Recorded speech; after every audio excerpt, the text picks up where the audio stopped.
Y'all ready? Ready? Yeah, let's go. We are live, Boog. Oh, we are live. Yes, sir. We're officially back at it. Ka-choo.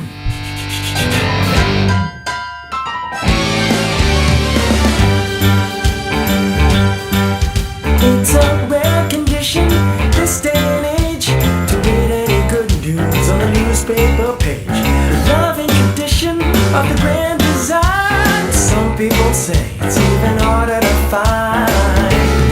Well, then there must be some magic clue inside this gentle world. 'Cause all I see is a tower of dreams. Real love bursting out of every scene. Days go by.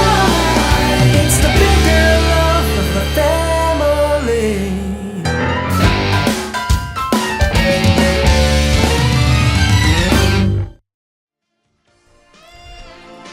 The Articulated Comic Book Art Podcast is recorded in front of a live virtual audience and is funded in part by viewers like you. Thank you.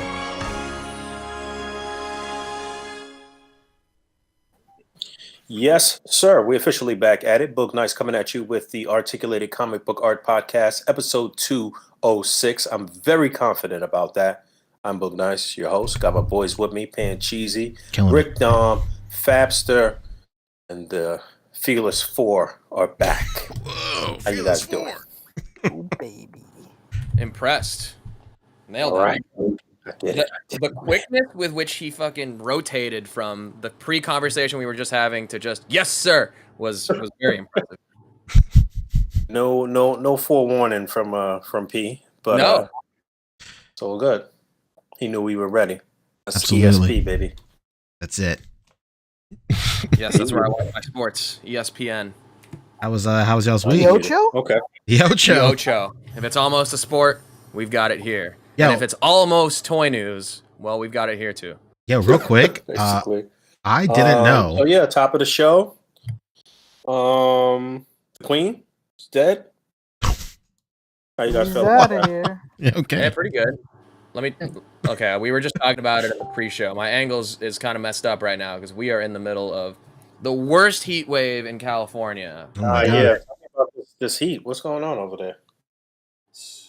We'll come back to the Queen. Happening over here. Did you heed the warnings of turning off your electricity or whatever the hell they're asking you guys to do? No, I've had my AC running all day. I am the problem. I had to ruin the sanctity of my background to actually use my AC. Mm. Yeah, because up until basically this week where I've had to do this, I've just been fine, honestly, without ever using my AC and saving electricity. But nope, I had to, actually use it. Normally, I don't mind sweating up a storm over here if it creates a nice, clean backdrop. But Oh, of course. you know what? I'm an artist, and artists have to suffer for their art, right? That's why it's called painting. Has that AC unit always been there? Yes. There's no way. No way. Well, when I got the third bookcase, it's like, well, clearly the AC has got to go. Gotta make sacrifice. I've been trying to move it to my other window, but it's good luck. This man's getting a got two handyman. windows. Yeah, Mamma mia. Luxury. It's luxury right there, baby. yeah. You know, I'm trying to create a very dungeonous environment over here. No natural light. That's how my old place was. My one and only window was covered up with, of course, a shelf and figures and all that nonsense. That's my windows right now. That's the right recipe to stay depressed. Yep, No absolutely. natural light. Let me tell you That's something. It's fucking working wrong right now. wonders. Yeah, my mic was muted when you guys were talking about the Ocho. I didn't know that was real up until this year. Did you know I that's didn't real? know until right now. What? apparently, Wait, what? apparently every year, for like a day or two, the like ESPN does an ESPN the Ocho like block for like 2 days, and they have like insane sports. Like they have like Quidditch, of course, and they have like just other weird shit. Yeah, they have that the one that like is the most popular when they turn into the Ocho for a week is what's that one white person sport with the bean bags? Oh, cornhole. Extreme cornhole. Cornhole. Yep. Cornhole championship Extreme and cornhole. What, pray tell, makes it extreme? I don't know. Blowing a level of intoxication well above the legal limit, I guess. I was just about to say that. They must be on like a half a bottle of gin or some shit while they play. Yeah, I thought you were about to say ultimate frisbee. They probably have ultimate frisbee on the Ocho. I wouldn't put it past them. Froth? You're talking about froth? Froth? Froth. Oh, I'm a froth fiend. I live to froth. Okay. Interesting. How are you so familiar with this sport? Who are you that is so wise in the ways of science? Anyway, our weeks. How was y'all's week? Extreme espresso makers or some shit like that. What's that? It would be extreme espresso art.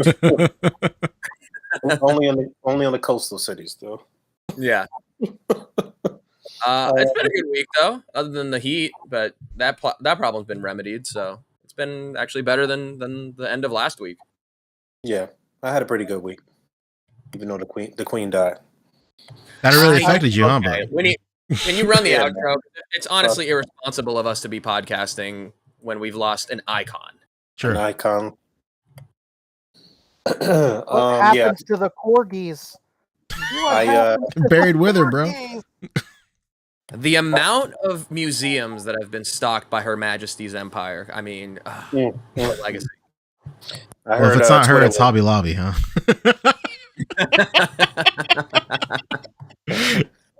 I heard Twitter was lighting her ass up. Oh man, it was incredible. Black Twitter, Indian Twitter, and most of all Irish Twitter just fucking danced on her grave.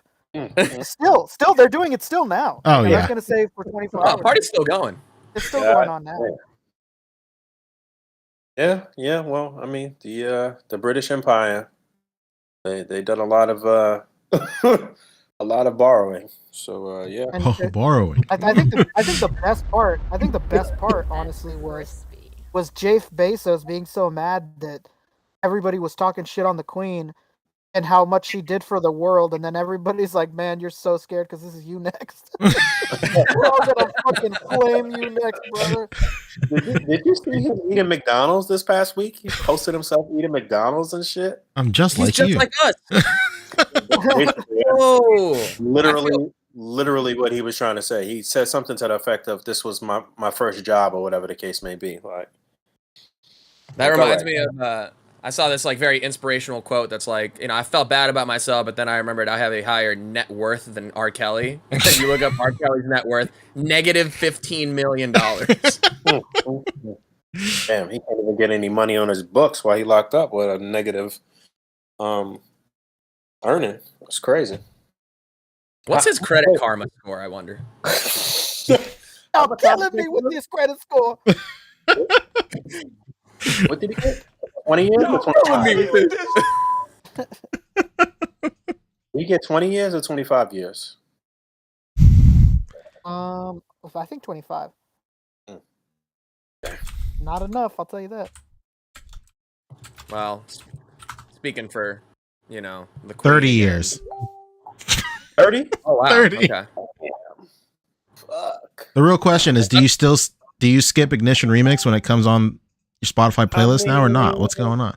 Listen, man, I feel like we might have talked about this before as far as trying to separate the artist from the art, the crimes and shit. Yeah, from the art. But yeah, man, R. Kelly has made a lot of very, very good music. You got to give him that. Yeah. I mean, if you've got hits, you can get away with a lot for sure. I mean, listen, man. Rappers do the shit, right? If the problem starts when you stop putting out hits, then you open yourself to scrutiny and punishment. But if you keep putting out hits, a lot of people will just overlook all that other stuff. Yeah, Tim Smith said Robert Kelly committed those crimes. R. Kelly's still getting played though. That's true. That's true. Very true. Actually, he tried to depend on his brother. Oh my God! One can say that that the Pied Piper of R&B is still alive within all of us. There are still children being conceived to remix to Ignition, so that's not going anywhere. Hell yeah! I'll tell you what, the joint album that him and Jay-Z did, super duper underrated. All hits throughout the whole shit, but that was like, I think that was like right when a lot of this shit was unfolding, and then like that whole thing happened with them on tour, and they ended the tour, and then that just made the album like kind of flop. But that joint album that they did, that shit was very, very good. You should go back and listen to that. What was it called again? Best of Both Worlds? Or? Best of Both Worlds, baby. Damn. It was. I'm more of a suit sweat type of guy. You know, Nelly's collab with Tim McGraw. Oh wow. Taking us back. I mean, I'm a Saint Lunatic from way back. Everybody knows that. Oh my God. We saw you with the pictures with the Band-Aid under your eye. We saw it. That's it. How did you know I went to the gym today? All right, so the number one toy podcast. Absolutely. How we always do. 100%. No, toy news. We're casting a wide net. We gotta capture all audiences here. We gotta think about our early to mid 2000s R&B loving family out there too. You know, we got really lucky. We were almost about to go head to head live with a close personal friend of this podcast, Todd McFarlane. Really? Yeah, he was live at D23 announcing the toy line for Avatar on Disney's Twitter. On Disney's Twitter. And big news to report, he has a new hat. So, A new hat. So everybody Now with hat. run to the presses. No, it looks like his normal hat, but with a different logo on it. All right. So run to the presses. So wait, is that where I just saw this whole like big mech suit thing from? Possibly. I didn't watch much of it. I didn't watch much of it, but I was like, damn, he's going live when we do? This must be a get back. I want to make sure that if we go live on Friday, it's going to be at 5:00. Pacific time. I just saw a little tease of some mech suit. I guess it was Avatar. I don't know what it was for, but it was McFarlane for sure. Looked pretty good.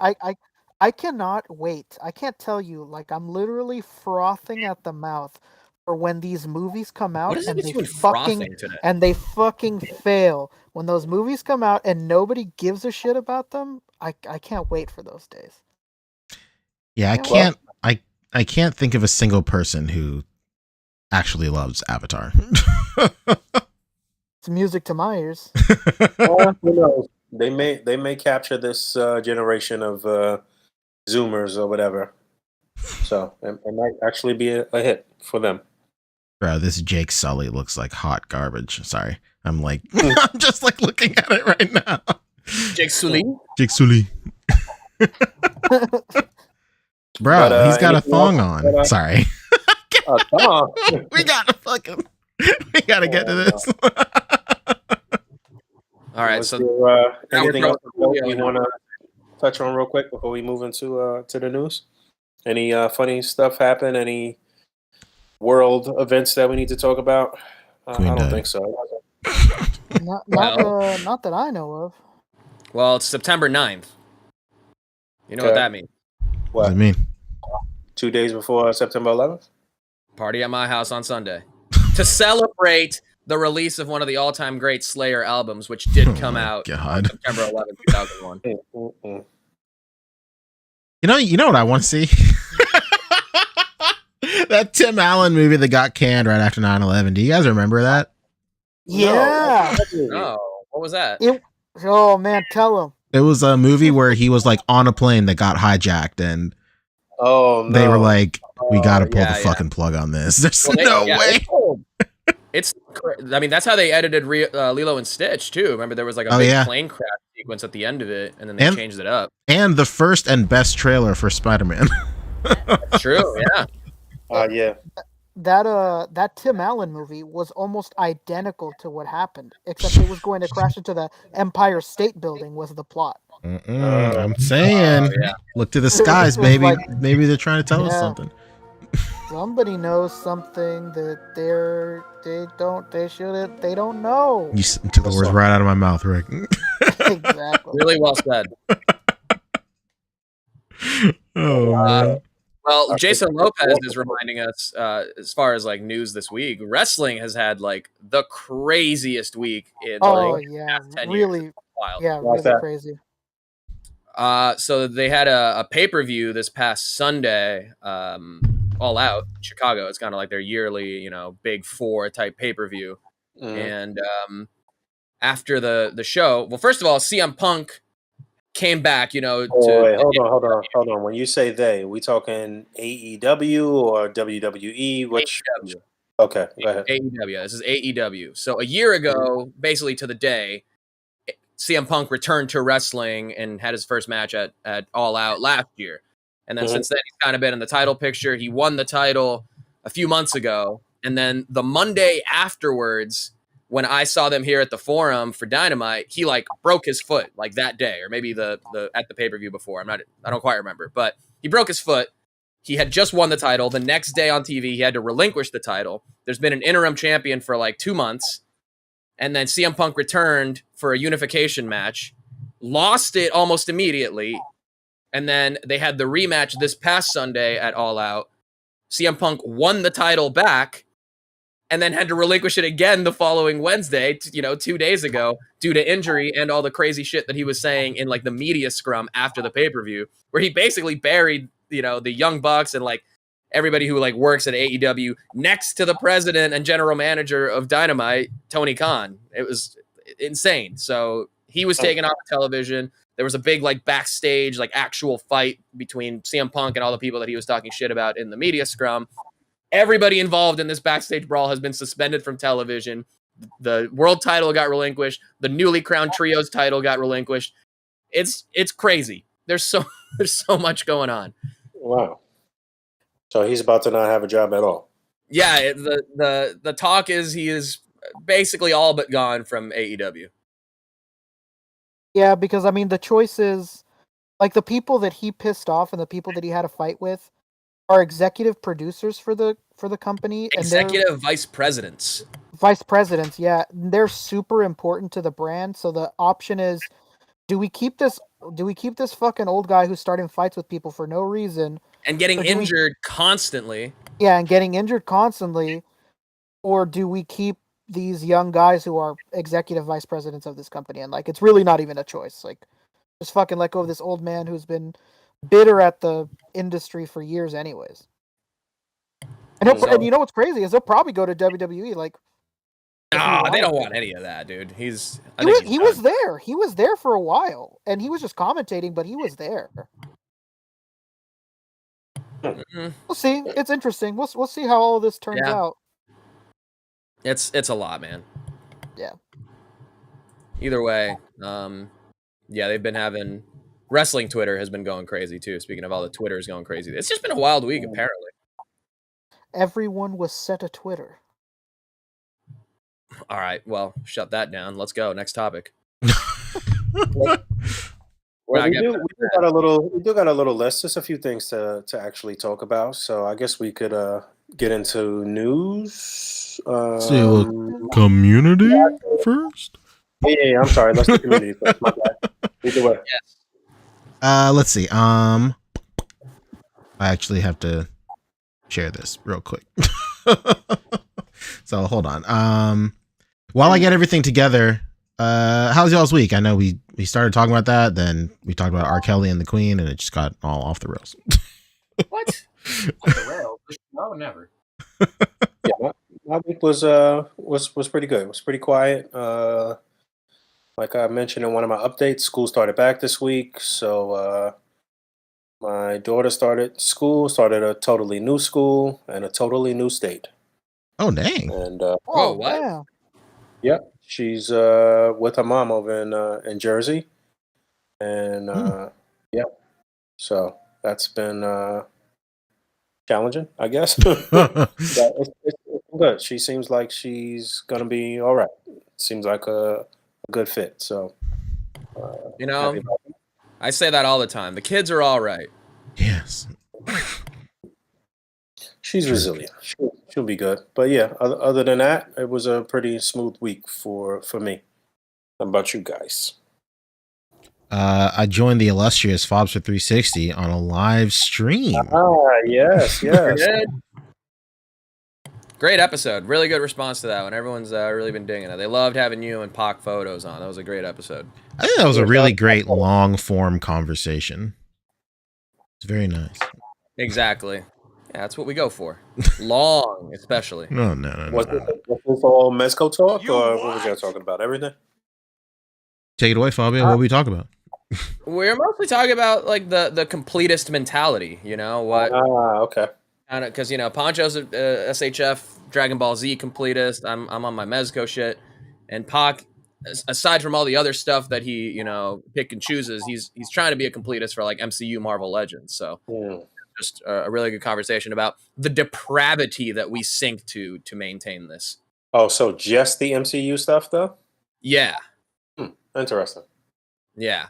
Because I mean, comic stuff that's got to be tough. There's just so much. Yeah, Yeah. it's a lot, and they've really haven't even scratched the surface yet. Honestly, we've got a lot of the same characters over and over. Yeah. That's Well, true. you'll get them. Yeah.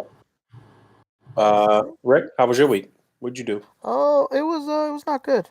It's really hot over here. It's really hot over here, and the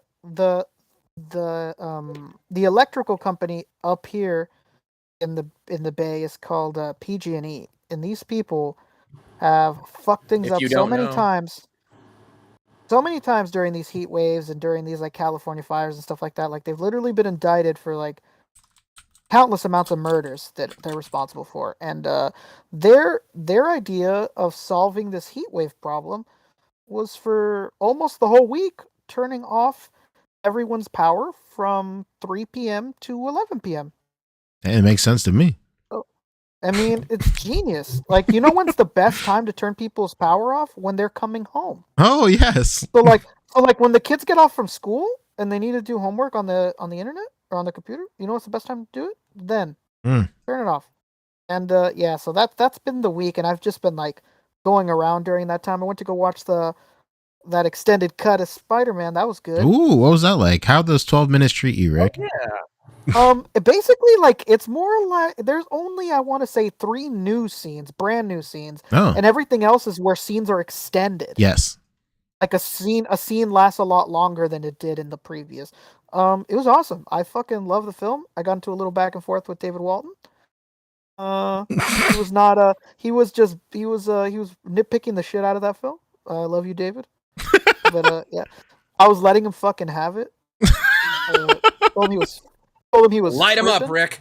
I was lighting his ass up. I was telling him he was tripping. I loved it. There's also a completely new end credit scene. There's no more trailer for Multiverse of Madness at the end.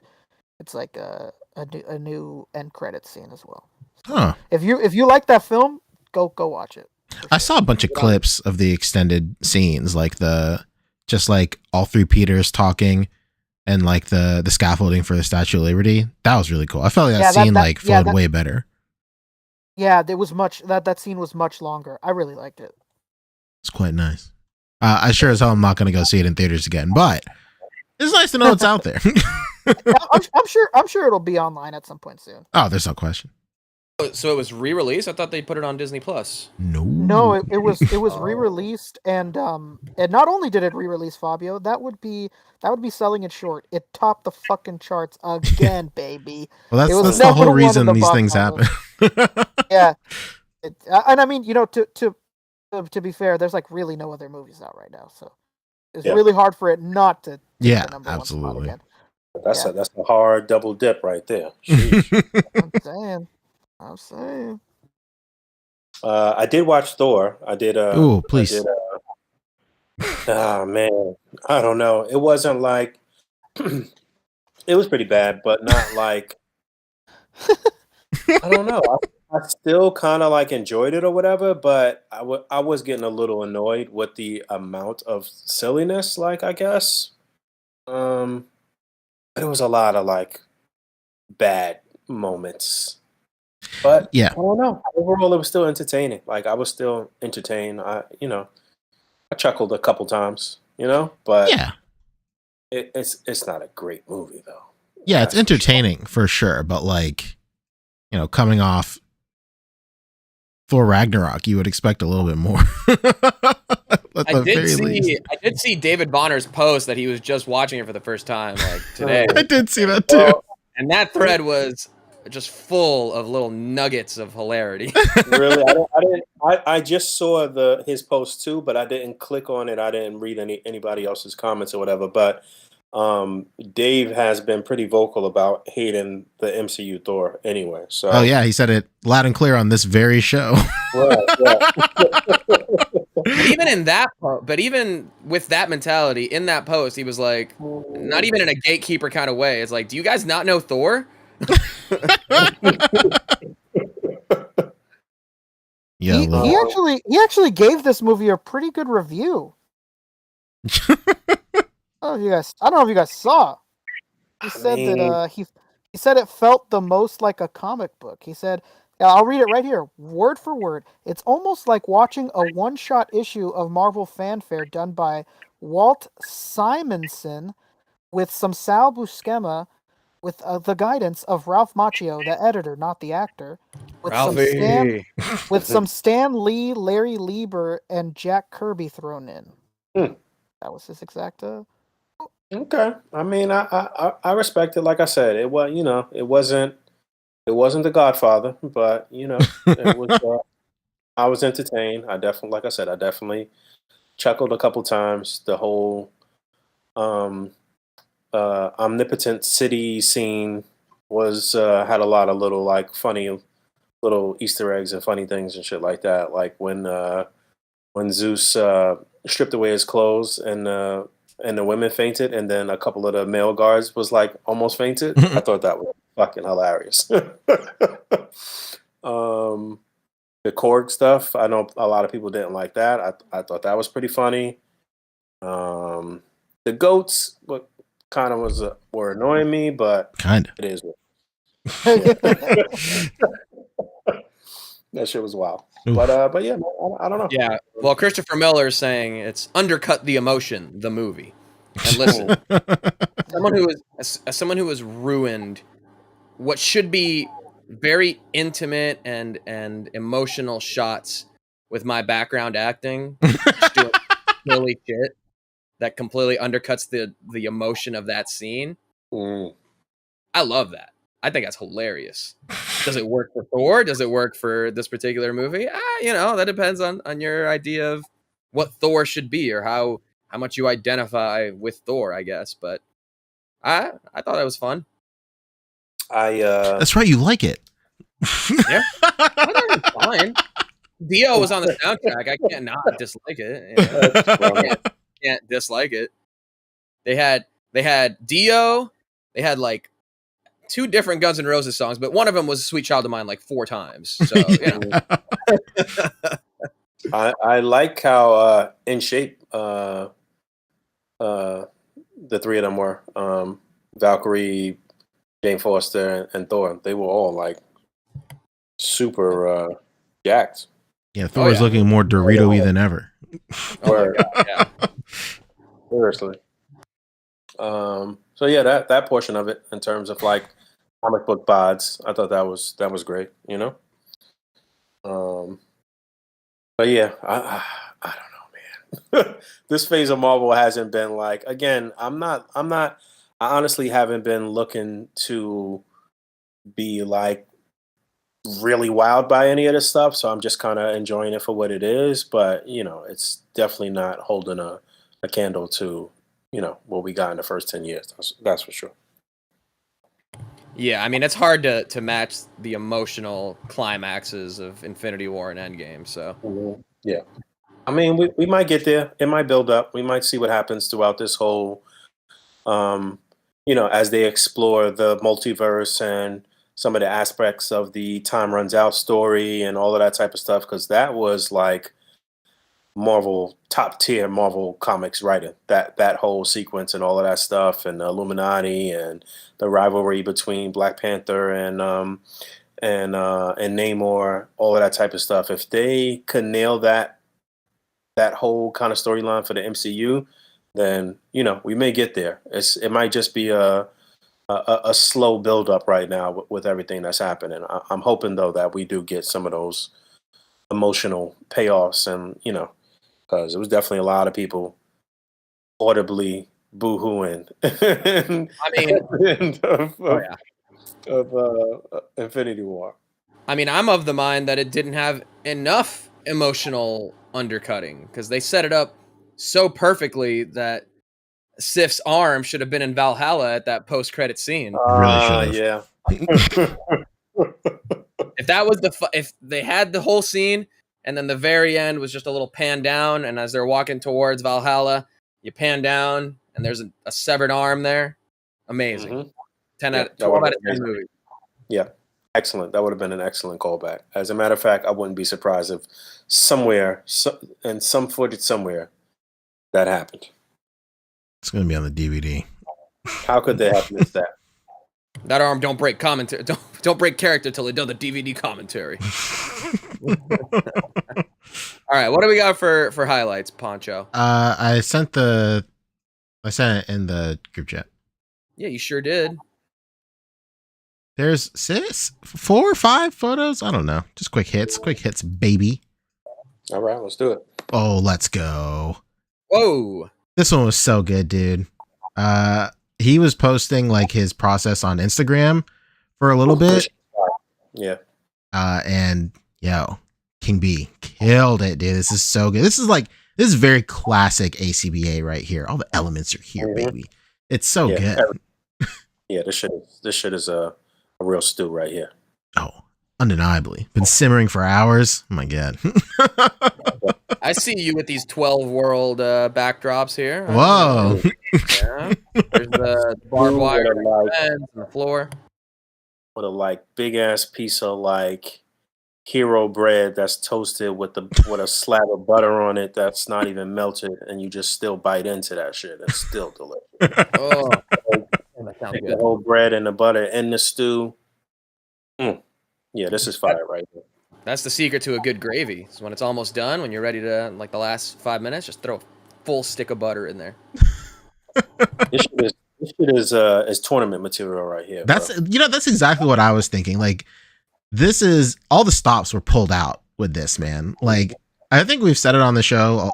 So I know I've said it, but sometimes I'll get these ideas for shots and I'm like, nah, I got to put that in the back pocket for a tournament or something. Yeah. But save. Yeah, you got to save it. But Brandon he said, fuck it, I don't care. I'll just drop this on a Thursday. Whatever. So you might say that this Street Fighter is tournament edition. Oh, let's go. Whoa. But yeah, right, this is just an A.C.B.A. podcast. Remember to rate, comment, and subscribe. And until next time, peace. Gotta leave on a high note. But yeah, bottom line is, it's just everything is great. A lot of stuff, a lot of times people can add so much to their photo and it just feels like it's just too much going on. It's overcrowded with different techniques and stuff, but everything in here really works in harmony. Just the still motion of the effects and then the cutout and then the debris flying up and just everything, man. And the fact that he's about to just end Ken's whole life right now, it's over. Yeah, this is fire. Very good job. Yeah. Shout out to King B Cooper. That's it. On Instagram. Let's go. Oh, you found the shark emoji. the remnants of what used to be the best emoji ever. Yeah, now it looks like a fucking dolphin though. Yeah, it does. Swordfish or some shit. Well, you see, dolphins actually have a horizontal tail, whereas sharks have a vertical tail. Wow. Ooh. There you go. Fabio's facts. I don't just know anime. That's true. All right, this is some Todd Father material right here. Truly is. The first thing I thought of, man. Cristiano. I'm sorry. I'm the worst. He killed it.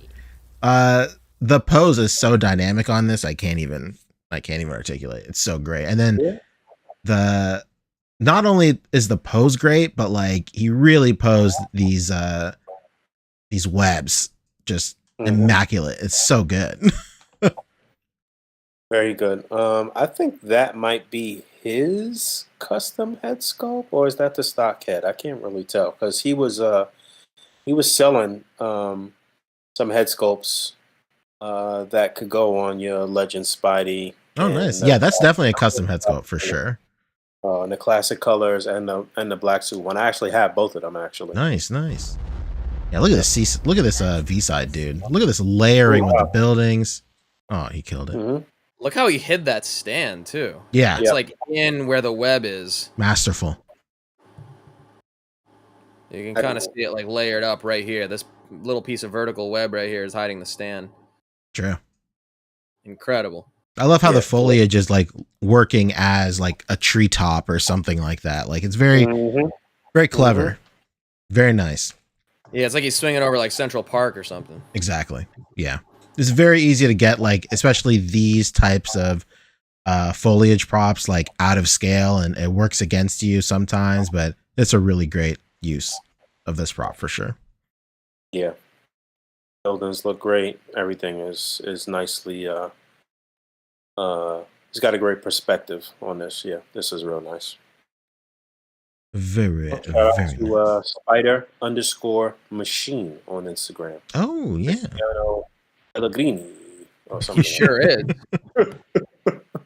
Is that my paisan right there? No, I think he's Brazilian, but I mean, basically. Pellegrini. Cristiano Pelosi Pellegrini. It's me, Mario. There we go. Okay, buddy. Okay.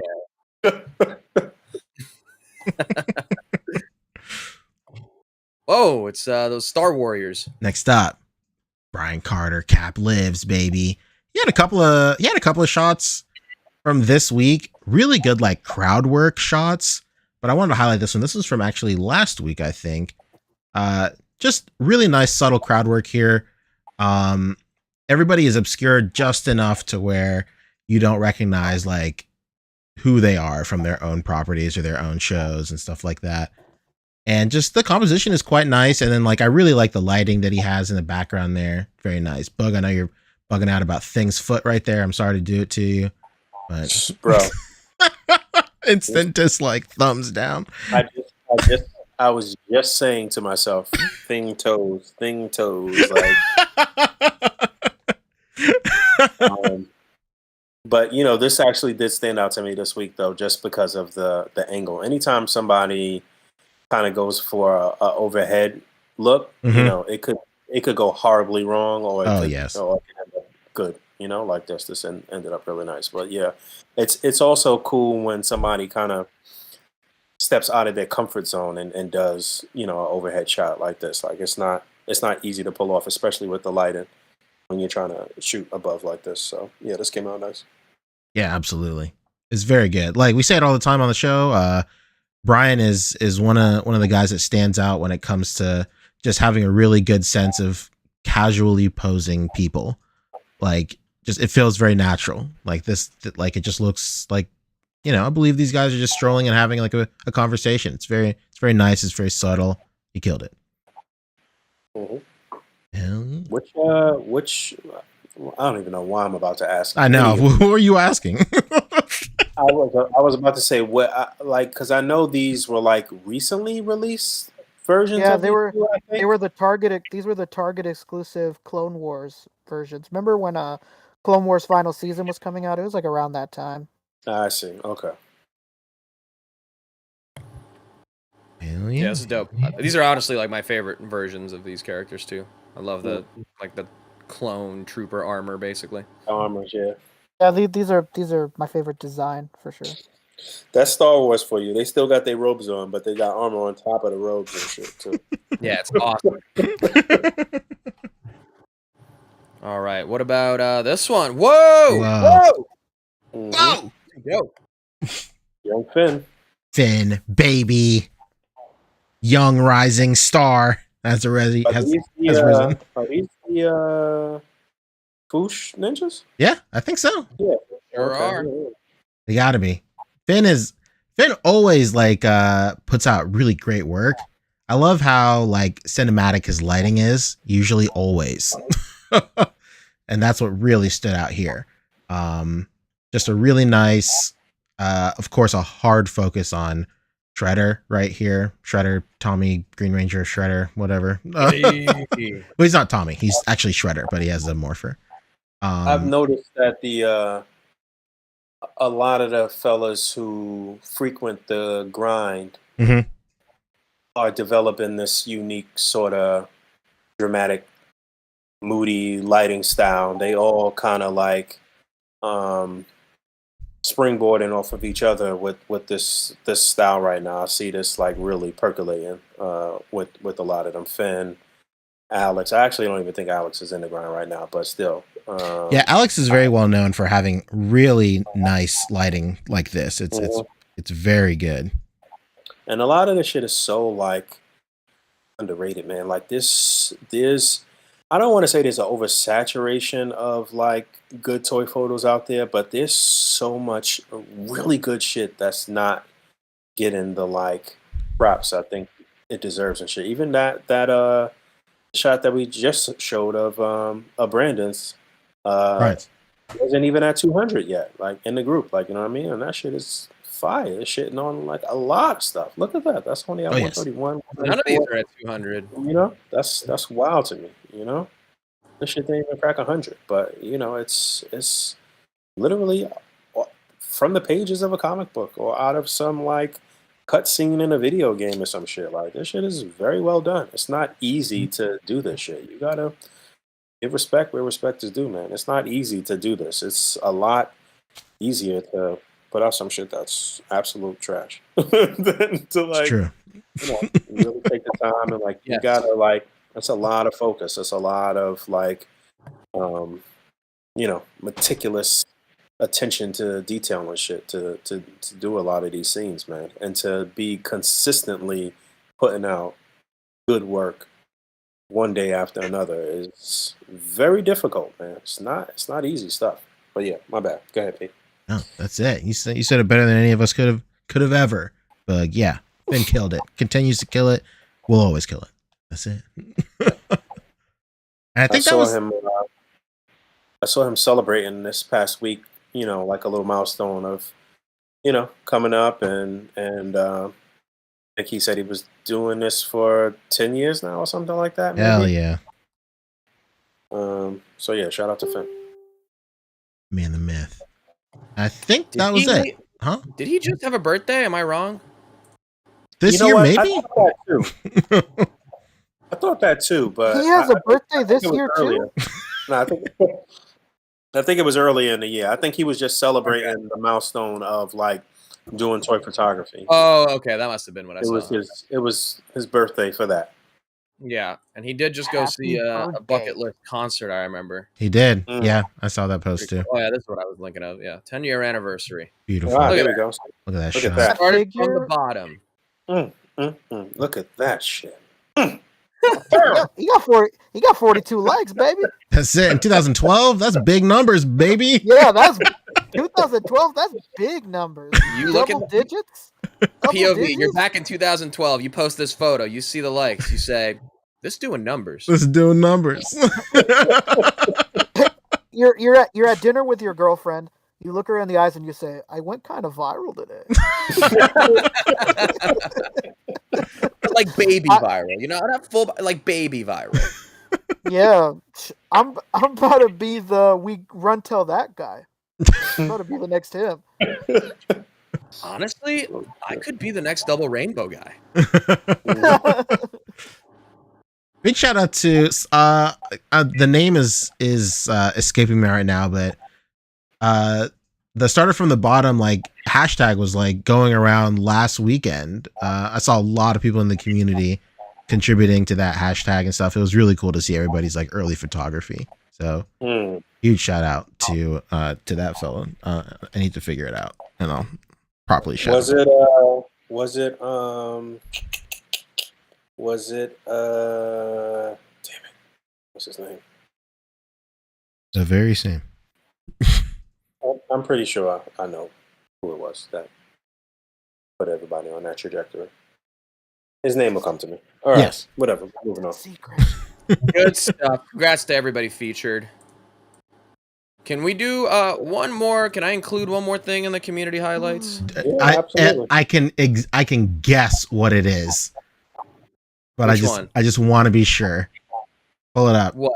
What do you think? What? Okay, let me get your guess first. Is it the Mezco Pink Skulls thingy? No, it isn't. Oh shit! Oh, No, it isn't. You know what I did? You know what I did see this past week? Wait, what were you talking about? Mezco Pink Skulls? Was it Jason? What's his name? It was a what to grind on post. Also, it was the band. What are they called? Is it they're just Pink Skulls? But they're it's Pink Skulls Chaos Club. The chaos. Yeah, it was that. You didn't see that? No, but the most recent set. What was the name of that most recent set? Gig from Hell. Gig from Hell. But what's your man name that that you really like? Jason B. Michael or some shit? I mean, I don't know that I really like him. But I know of this man. Yes. I mean, yes, I'm acquainted with him. Not even. I know. I'm familiar with favorite Mezco photographer. Stop this madness right Is now. He though? Stop the madness right now. You said you locked lips with him in the fucking gas of San Diego Comic Con. You told me you wanted to go steady with him. Stop it. I only like people who like me, and I don't know that he does. Just assume. Just assume. I think that no, I think that there's enough people who hate me for apparently not crediting people or whatever, especially after specifically told not to. Here I don't go. I don't know about I don't really know his deal. I don't follow him, but some of his stuff pops up. Yeah, he's a great photographer for sure. I can't recommendations or whatever. And I've heard you mention him quite a few times on this very podcast, but I didn't know that you guys had some type of beef. You got beef with all the Mezco people. There's no beef. Hold on, we got to put a disclaimer up. There is zero beef. There is zero beef, literally. But let it be known that people who accuse me of not crediting for certain things also don't credit A.C.B.A. for their tangible photography skills. So make of that what you will. I mean, listen, man. I've been saying the same thing for years. There's a lot of dudes who have shot up in popularity in like the past 3 or 4 years or whatever that wasn't doing toy photography before that or whatever. And then there's a lot of people that have been, down since day one that have been very consistent and are just as good as some of these people that just hit a good lick and had a good streak. Like for instance, what's my man that did the toy photography con or whatever, Sir Dork. I don't know if you guys remember, but I feel like we had talked about him on this podcast when he had first started popping off. It was a few years ago. He had somebody wrote an article or some shit about him or whatever the case may be. But he vividly remember. But it was that type of toy photography that I hate, all of that chopping cans and throwing dirt at shit. I hate that type of shit. But he hit a good streak and has continued to be very popular in his lane. But yeah, there's no doubt about it that A.C.B.A. popularized all of this shit. I know some people hate to hear me say this shit over and over, but yeah, that's what it is. But anyway, I was saying all of this to say that I thought that that's what you were going to say was that you saw What is his name? What's his actual name? Jason B. Michael. Jason B. Michael. Jason B. Michael. All right. Michael B. saw Jordan. his Gig from Hell. The band was like playing on a car that was like moving and shit. It was fire. It was a real nice pick if you want. Yeah, he's a great photographer. But again, I just gravitate towards people that I'm like, I don't know, friends with, I guess. Yeah, all right, no doubt. So basically, you're saying that he threw some shade at you or some shit, and so yeah, not cool. Got it. Fabio says he's not friends. Let's just say that somebody I know who is in a group that I am not in reposted my stream from last week, and they were like, yeah, this is that guy that like doesn't credit people or the certain person. Credit people for what though? I don't understand this all the stuff that we joke about, like, oh, did you get this? Did you do this or did you steal this? Right. I mean, that's our little running inside joke or whatever. I know. And well, how do you? I mean, I don't understand it. I mean, I'll tell you after the show. Yeah, it's kind of gatekeeping shit. Like it is. It is. It's 100% gatekeeping. But anyway, that was not a community highlight that I wanted to put up at all. All right, no doubt. But this is a podcast. We talk about shit. We talk about shit that we are very informed of, and sometimes we talk out of our ass and we don't know what the fuck we talking about too. Yeah. So, that disclaimer comes up when the show starts. So it's been coming up this whole time. So just keep that in mind. Sometimes we know what we're talking about, but 85% of the time we don't know what the fuck we talking about. It is all love, but it's also like we hate haters. So we gotta get a disclaimer. We gotta get a disclaimer that at the top just says we're on some nut shit, Pat. And, no, just so everybody knows what we're on. What's my man too? That had a really good shot this past week. Another person that has only been doing toy photography for like a few years or whatever, but like is on fire. Dwayne Shoots Toys. He had a fire shot with Miles in the sneaker store. I really like his stuff though because he takes a lot of time building his own sets and stuff like that. He does. That's what I really appreciate about his stuff is his craftsmanship and his he's verified. He got that check mark. He's verified. Oh my well learned. Again, somebody that's only been doing toy photography for a few years, but hit a hot streak, and I wouldn't put him in any category as somebody that's like a fluke or anything like that either. Like he's very good at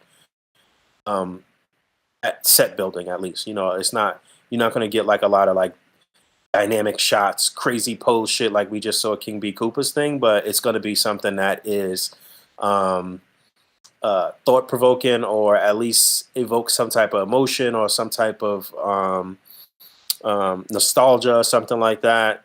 That's what he's very good at, though. So I mean, he for that. He's out here making fucking Nike outlet stores. That's fucking crazy. Yeah, dude, this is insane. Down to like the tags and everything, the sticker prices. It's literally the exact same sticker prices from the store. Mm-hmm. Crazy. Fire. But yeah, my bad, Fabio. Who were you gonna highlight? Yeah, highlight somebody, please. I was gonna highlight. I still am, in fact. Highlight friends of the show, the Enablers. Let's go. and before we get to plug in what is sure to be October coming up, for this month of September, the Enablers have a photo challenge going on Instagram. And it is hashtag enabler anal bum cover. No. Sorry. Whoa. Wait, sorry. It's one word, so I get confused. It's hashtag enabler an album cover. An album. All right. He'll be the world's first anal rapist. I'm very happy you were able to clear that up because that was wild. Yeah. And 85%. This is one of those 85%. So before October 6th, you submit a photo that is recreating an album cover. Okay. Look at this. He has taken. This is Spider-Man. Okay. Thank you for the explanation. From Spider-Man: Far From Home, Wait, and he are has you sure? recreated the popular Tupac, aka Tupac Shakur, aka Machiavelli album cover. All eyes on me. This shit is banging. Yeah. So I'm with it. yeah, very very fun little challenge here. You know, a bunch of great photos on here, and it even got my ass to go ahead and submit a photo. So that was Oh pretty yeah. cool. Oh yeah, It's not under the hashtag. it What's apparently going is on? not. Maybe I hashtagged it wrong. Damn, maybe you really did mess up that word, huh? Did I put a space or did I don't know. It should be here, but whatever. Just go to your profile. I did see your photo. So you're highlighting yourself. No, I'm highlighting the whole challenge. So as to say, hey, this is a cool challenge, and it was so cool that I was like, hey, I kind of want to throw my hat in the ring for this. This is cool. Oh my God. Oh, Good damn. Yeah, I kind of want to feature myself.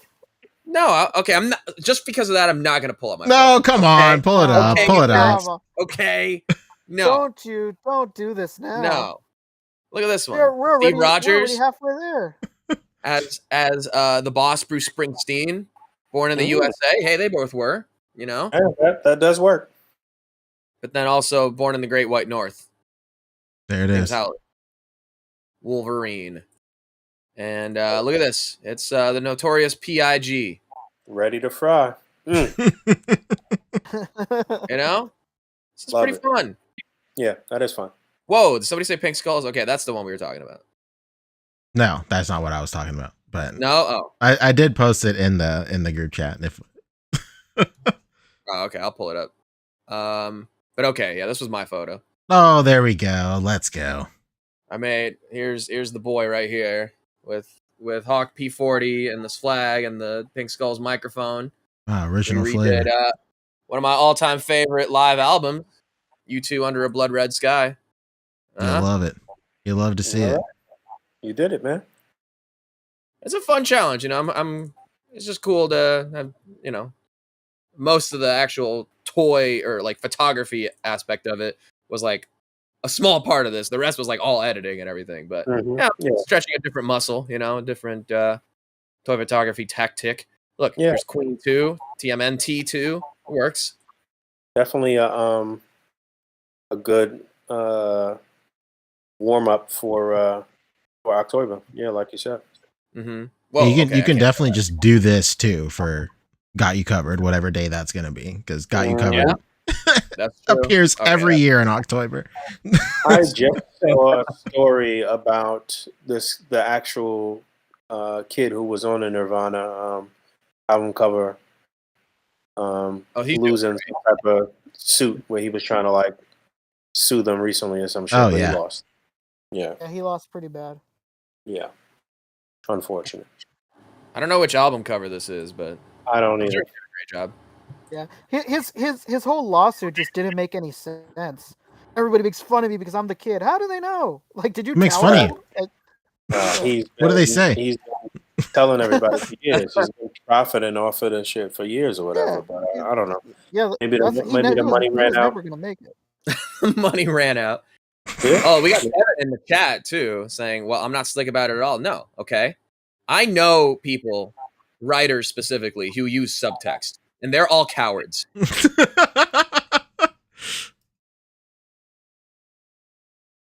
So yeah, fun challenge. Hashtag enabler _ an album cover. Don't make the same mistake I did. Please don't tell me you put anal cover. Anal bum cover. Anal bum cover. Jesus Christ. And then winners to be announced on the next, I believe, enabler stream after October 6th. So, Kevin, plug your stuff in the chat if you want. Let the people know. Yeah, Fabio said, Kevin, let us know the make the real checkout hashtag. To me. Let us know the real hashtag. Let us know the real hashtag. Is that why mine's showing up under all these BDSM things? No. Probably. He's getting asked if he wants to do promotional work for Cuffs and Collars. I'm looking for an anal bum cover that says Dad likes leather. Dad likes leather. All right. Let's move into news. Let's go. Let's go. And what would those be? Hasbro's first. Let's talk Hasbro. All right. What's going on with Hasbro? More like Hasbro. No. You tell me. Well, I don't know what's going on. A couple of days ago, I really don't know either. Oh, I'll tell you. a couple of days ago, well, we talked about Gore. We know that's coming. Yes, sir. It was Disney Plus Day. We talked about Thor on Disney Plus Day. Thor was available for the first time on Disney Plus. That was the 8th. That was yesterday. And I guess they had all of this stuff as I don't know. I don't know what this stuff is. I don't know why they were highlighting that stuff. Should we all get matching chalk line "It's Nerf or Nothing" jackets? Listen, this is If we don't, I quit this podcast. all you kids out there. This is a surefire way for you to get beat up in school. No. What? No. I would say you'd be the coolest kid on the playground. Are you kidding me? No. All right, Nerf jackets. Hasbro definitely talked about a Marvel panel for Hasbro PostCon, which is going to be September 30th and October 1st, those 2 days. So they let you know right off the bat that Marvel is going to be headlining the show, I guess. Well, not really, because if they would headline it, they would come last. But they'll be kicking off the show, the Marvel brand panel, with a special guest. Which means that it's just going to be Jesse Falcon. It's Zero from Holes. Oh my god! Listen, at this point, we got the same amount of credits. Let me know. They got my card. They know. And Be happy to fly out to Rhode Island. Whatever. So it's also. What do you say, Rick? I was gonna say it's also not gonna be on their Instagram because Dan said it on his Twitter, but he said next week is gonna be interesting, and he posted a picture. And he posted 2 emojis, bread and cheese. So, that was one of my Twitter notifications, in fact. There you go. And bread look and at Ryan. What does Ryan's that mean? posting a little Olive Garden meme. I don't know, man. You add a nice like salami or like a sausage into that emoji train, and you got yourself a charcuterie board. Oh my god! When the moon hits your eyes. Bread and cheese. Is there any like C, maybe even D-list Spider-Man villains that this could be referencing? Bread and cheese. Oh, Spot. Oh my god, I'd lose my mind. Or Swarm. Give me Swarm. I was about to say, don't those 2 emojis represent money? Bread and cheese, yeah. Maybe he's trying to say, like, y'all about to spend some bread / cheese next week? Maybe. Maybe they're going to be grilling them? What do you mean by that? What do you mean by that? Interesting. Well, I'm pretty sure that we about to get some news of some Future Foundation stuff. Being that we did see that Zurg tease with the little head in the jar, with them reusing the prop that's going to come with Howard the Duck that has the Ant-Man head in there. So I think we're going to be hearing something about Future Foundation, which means the possibility of Dragon Man. That means the possibility of smaller Kid Bucks. That means, Fantastic Four again in their white suits. That might mean Spider-Man and his Future Foundation suit. That's not the inverted suit. I think that stuff will probably be announced and maybe drop around the time that Galactus is going to be shipping. And then we definitely going to hear something about the HasLab, which we all know that's going to be Ghost Rider themed. I feel like they've been saving a lot of stuff for PostCon or whatever, so it might be a lot of reveals. Well, yeah, I think Lago Figs in the chat might have it figured out. He said he's talking about the Kraft in reference to the cheese. So I think as part of Hasbro's starting lineup, we are getting president of the New England Patriots, Robert Kraft. That if there's anybody in the NBA No. that deserves a figure, it's Robert Kraft. Robert I think Kraft. so. I would say. I can't wait to see how these figures look, man. I've been Me too. pretty interested to see how This these are was going the to turn other out. thing too. We're going to hear in 2 weeks about the starting lineup line, and I guess we'll see the first figure, and we'll get to see what the articulation is like, and the height and the stature of these figures, and if they got official footwear on, and all of that type of shit. I So many think things shoe can go wrong. licensing could make or break this line. Yeah. Oh, I'll tell you right now, it's not making it because those are boofies right there. Those are like nothing. Those shoes in that shot, those are like What? generic nothing shoes. So Yeah, it's they kind of probably wild don't that have the license. they would even like zoom in on a shoe as if it was like some like official tissue shit. Like, you know what I mean? Like, Yeah, like those are Walmarts right there. Which nothing wrong. There's nothing wrong with that, but that's not what NBA players wear. You know.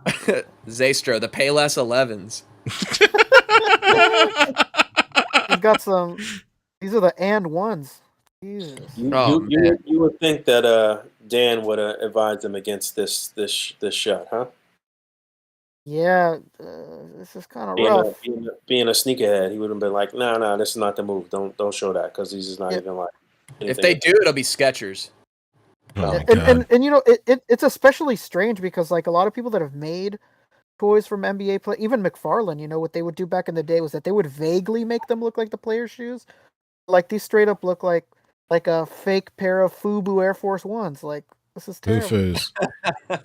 Look, I wouldn't be me if I didn't mention this, but the Warrior set from Mezco does have officially licensed Nike Cortezes. It does. It's not illegal. I thought they were just taking a chance. No, they did them. I think there's Wow. Nike licensing on the package even. Yeah, man. Now I want that set. Mm-hmm. Just for that. Just for that. Literally no other reason. So yeah, that was everything for Hasbro, I believe. Wow. Yeah, that was it. Yeah, it was just a quick hit. But before we get to PulseCon is going to be the 20th of this month, which should be some other reveal as well. So, going to be a pretty big month for Marvel Legends, I guess, or for Hasbro in general. So, looking forward to that. We'll see what happens. Hopefully, they can, close out strong for the end of the year. They've been having a lot of like ups and downs with the fans in terms of Legends, at least. It's been one thing that's been really great, and then something that has been doubly awful. Well, speaking of ups and downs with the fans, let's talk Mezco, baby. Let's go. Whoa. Go ahead. I was looking at the skies real quick. Tell us how everything's fine. You're the dog in the house fire right now. Apparently, even Kevin says, I have a lot to answer for. Man, Kevin, keep this dude on his toes, Kevin. Tell him the truth. You already got him there, baby. Fry his ass. All right. So, in the midst of, the delays we talked about, in the aftermath, really, of the delays we talked about last week, and the new Batman drop that had people thinking, oh, we got all these outstanding pre-orders. How can they just put up another Batman when we're still waiting on, like, 2 others? They said, hold our bat beer.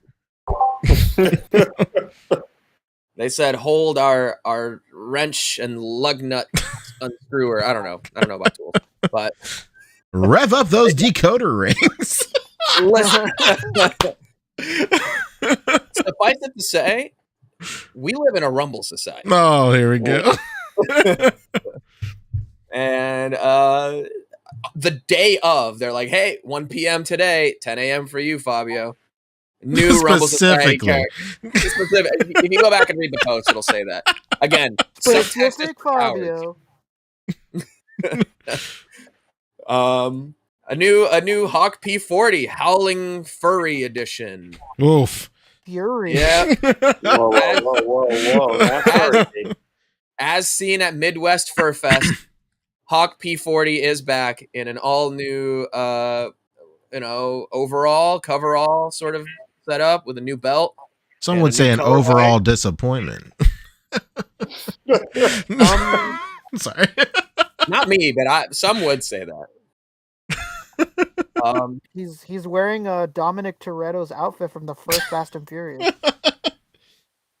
And it's the same, but with a new color and new soft goods. Now with hat. Listen, like I said, I think the gold and green look really good. Gold and green looks very good together. Yeah, I like that. But fuck this shit, Mezco. What is this is a bold move. This is bold. Like even more bold than, hey, I know this Batman 89 has been MIA for 2 years, but here's another Batman. This is fucking crazy. Correct. Yeah, and it's about a ship, yeah. I'm almost it's so ridiculous. I actually respect them more.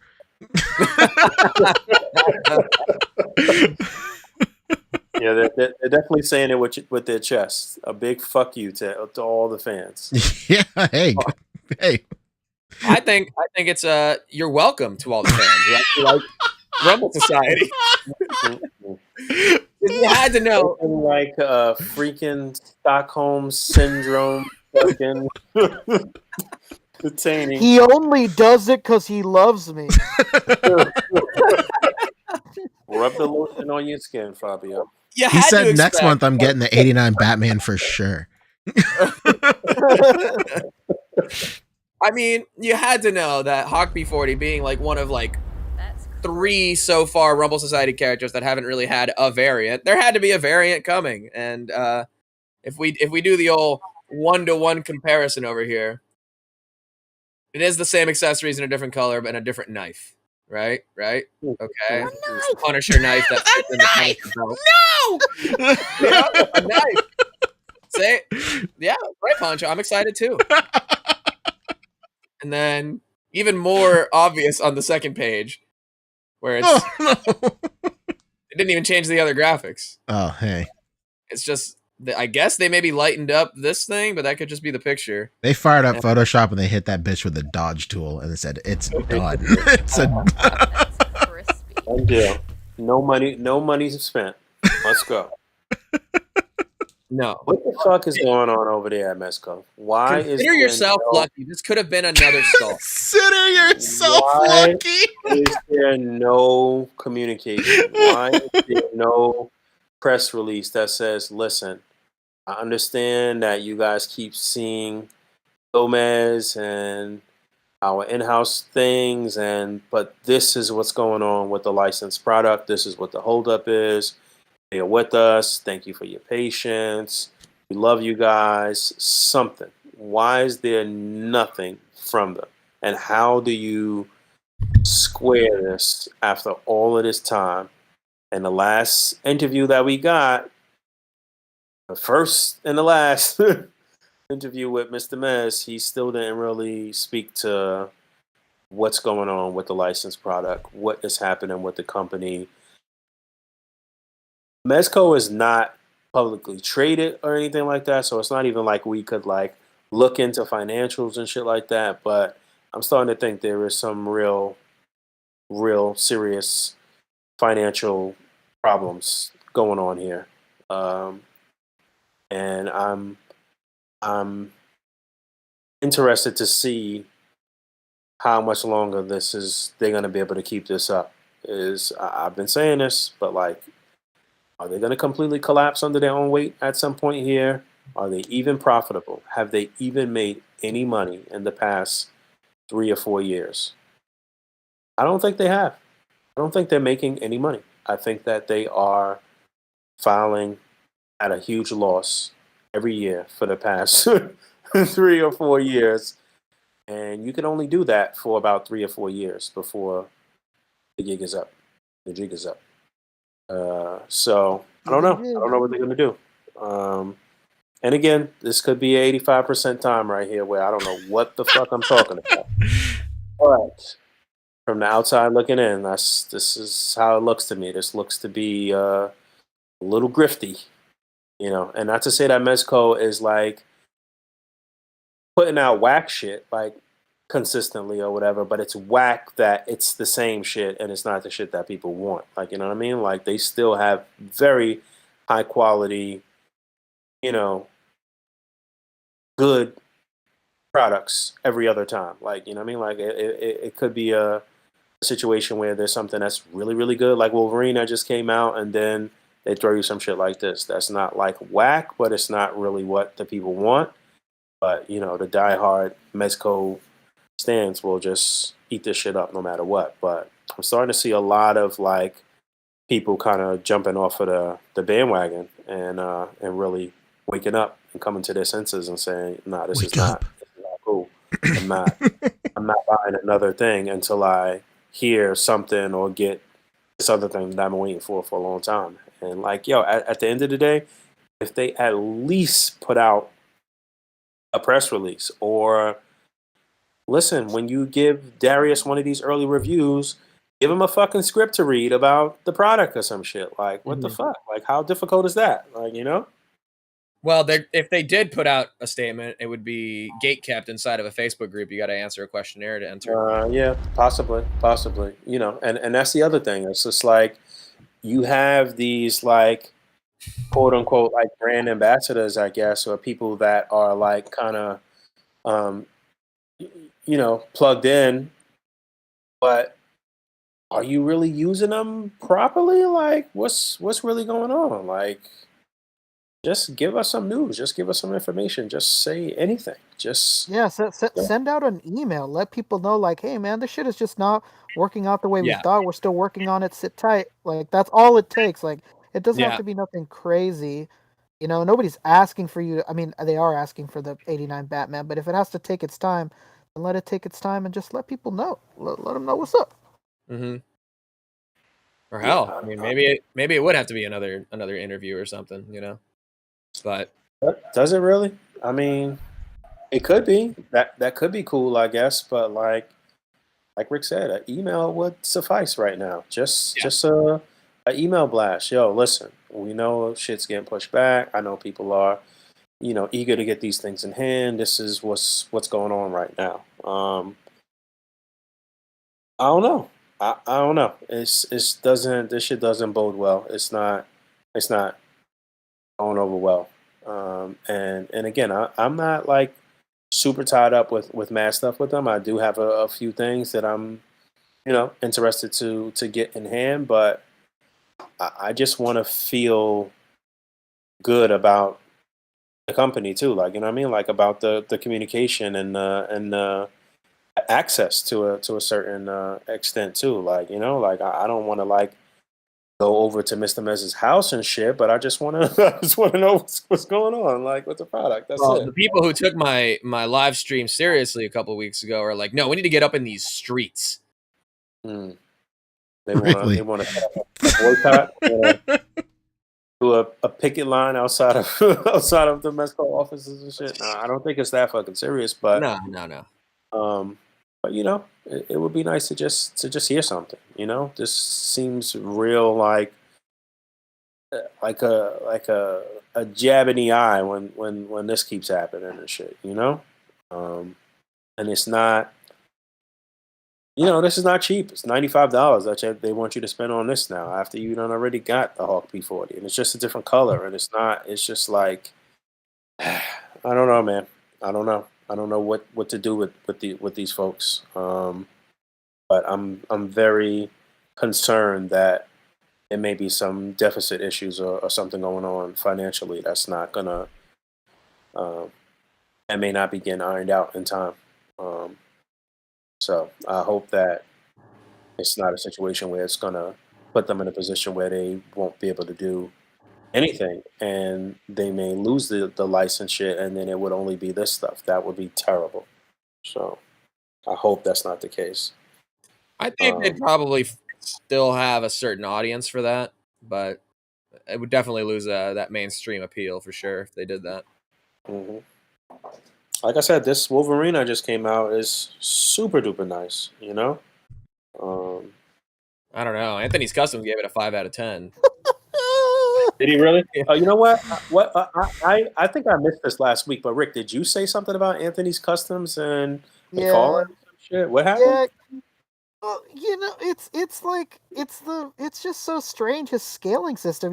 Everybody can have their own opinion, but he touts in his reviews that he's objective and that he's not like putting his personal opinion on it. But that's really BS because he was dragging that Wolverine through the fucking dirt, Mezco and Wolf? then and then this fucking Really? McFarlane Azrael Batman that I swear to God moves like a brick, like has no articulation. He gave an 8 out of 10 articulation to. I was like, bro, I can't.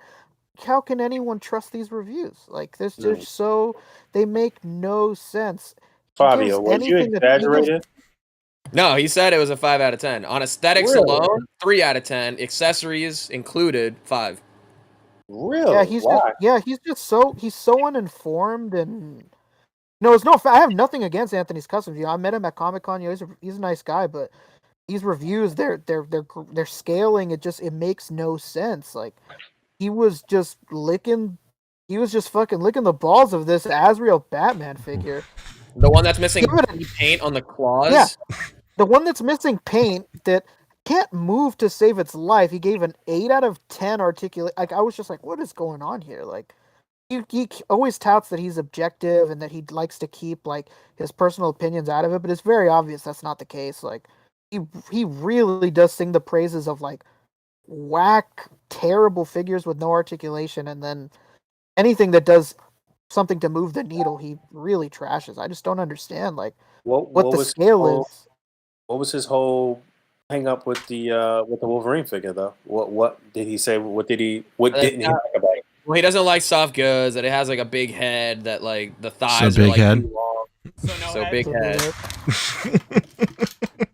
And yeah, I don't know. I mean, I watch his reviews honestly. I do get that same pattern and stuff. But I'm like, I mean, there's no way like a McFarlane, sorry, is better than on an engineering on a artistry of craft of an action figure is better than this Wolverine. I mean, just purely objective. And he's also just says, no, I'm saying this from a purely objective standpoint. Yeah, I Yeah, don't know. I yeah, didn't. and You and guys are and popular. and and to top it all off, he called that McFarlane figure possibly figure of the year, and I turned off the review. I was like, man, what is this? Oh What are no. we doing here? And there's nothing wrong with liking those McFarlane figures. I have some that I really enjoy and I really like, and it just boggled my mind. I was like, what am I watching here? Is this has to be purposeful because this makes no sense. He's giving these like mediocre figures with so many issues such high praise, and then something that like does something new and has all these amazing accessories. He's given a 5 out. It was crazy. I What couldn't what believe it. what is his like go to line? Like what's his like fanboy shit that Oh, he really likes? Rival collectibles. he really his the biggest thing that he's a stickler for is proportion and perfect anatomy, but like Yeah, these characters aren't that I do remember. real. I haven't watched one of his reviews in a really long time, and like you said, I met Anthony and shit like that as well or whatever. We had a falling out some years back or whatever, but I still respect the guy. I respect him as Oh an yeah, OG yeah, yeah. in the community and shit like that. Like he's been around since the early days, but he's just been one of those like kind of like in his own lane people that don't really like um, intermingle with the community aspect of the community and shit like that. But he's definitely one of the OGs in the community. So I do remember that it's all about the anatomy with them. I do remember that. So. Yeah, Um, and it's so strange that that's the case because most of these characters aren't even real. Like some of them aren't supposed to have realistic anatomy. Like mm, it makes no sense. Have you ever seen how Rob Liefeld draws fucking Captain America? Like sometimes shit don't make sense like I've that, bro. only Like seen Rob Liefeld Captain America. He's the best. yeah, like sometimes things isn't based in reality like that, and like it's crazy. And not to put him down, but this guy doesn't really pose his figures like that.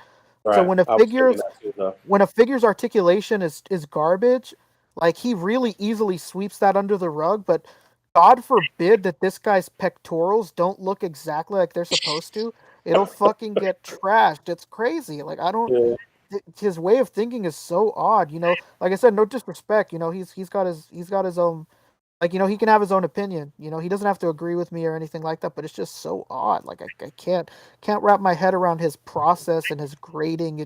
It makes absolutely no sense. Well, Well, to shine some light on his. I was gonna say the same thing, Poncho. We also just had a cute little Jinx Whoa, moment. little Jinx, you owe me a Coke. Wow. I was gonna say Spittle and Oh Snap in the chat can just now kiss because they both said. To be fair, he grades on a curve. The more expensive the figure, the harsher he grades them. Okay, now you say it, Poncho. Well, he grades on a curve, and the more expensive a figure is, the harsher he grades it. Which I can see. Like I get that for sure, 100%. But then, for me personally, when it comes to a $20 figure versus a $150 figure, I can separate those two things as being a toy and a high-end collectible. And then, then that stuff really doesn't, for me, it's whatever. Like I'm not going to. Isn't that not grading on a curve though? I mean, I don't know. Ask O'Snap and Spindle. But what I'll say is yes, like a $20 figure is cool. It's cool to see like a $20 figure punch up and like punch high towards the realms of a 150 figure and stuff. Yeah. But like, it's never that level for me, unfortunately. I mean, I feel like I'm like that when I review too. Like, I definitely keep shit within this lane. I don't expect much, from a $20 figure, but like you said, P, if it reaches certain heights, then you got to give props and give respect where respect is due. And then when I do fuck with something like a Muffex figure, something like that, and I'm like, yo, I paid $100 for this. I want $100 worth of quality.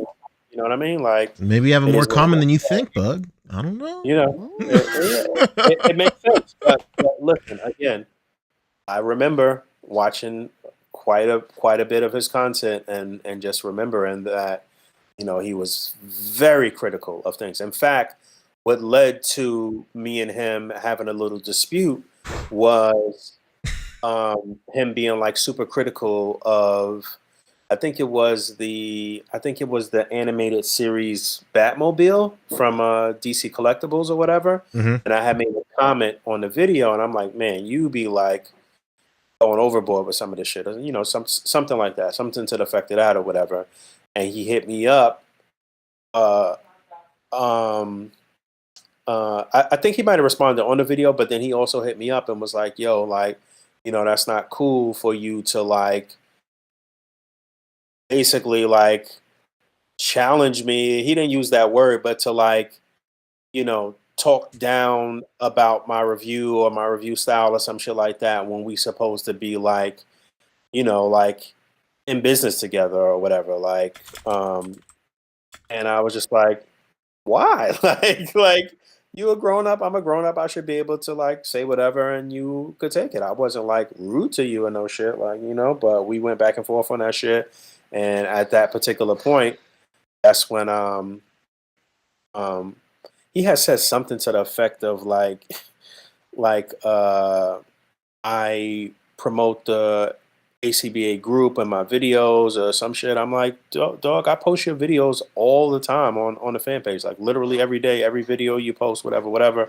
And then at that point, we just went our separate ways. I stopped posting his videos. I guess he stopped promoting the group or whatever the case may be. But yeah, it was because he was like being super critical of something, and I just commented on it. It wasn't even like coming from a like malicious place on my behalf or whatever. I was just really just being forward, just being me or whatever.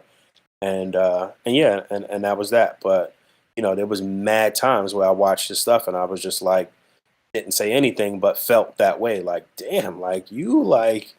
What do you like? Like, where's the joy in any of this shit for you? So, but again, like I said, it's not no like real beef or nothing like that. Like, I still respect the hell out of Anthony's Customs. Like I said, he's definitely an OG in the game and definitely consistent. At least we could say that. Like, he's super consistent and pumping out reviews, and like his like quality of his videos and stuff like that. He's you know it is what it is. So No, yeah, for sure. One thing I want to make clear, this guy can have his own opinion.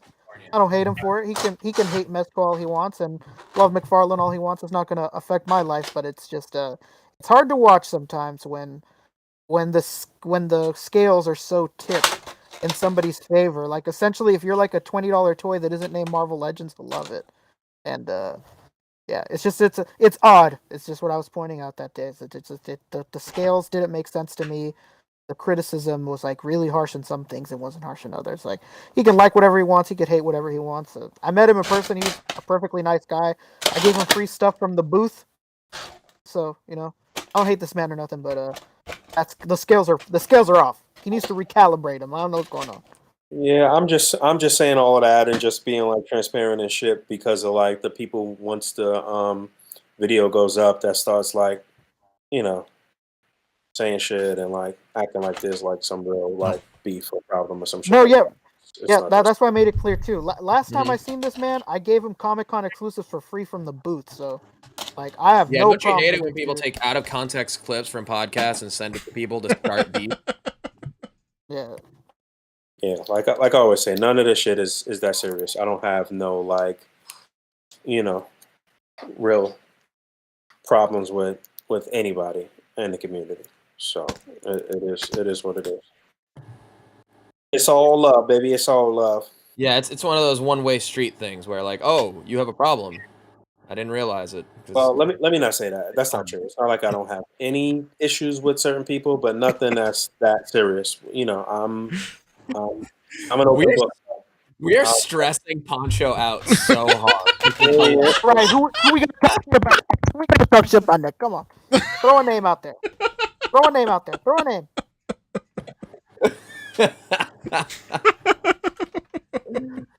I Like think I that said, disclaimer has always say, gone up at least 10 times already. No, You know way what? more.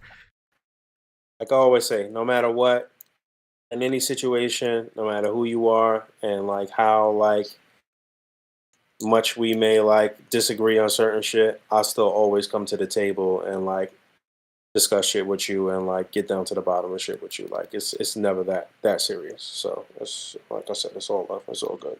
Yeah, let me get that New York Comic-Con pass so I can do the same. Yeah. Come on out here. And yeah, I mean maybe there are some instances where like we may need to set up some official boxing matches with a few people, but Friday yeah. night sissy fights.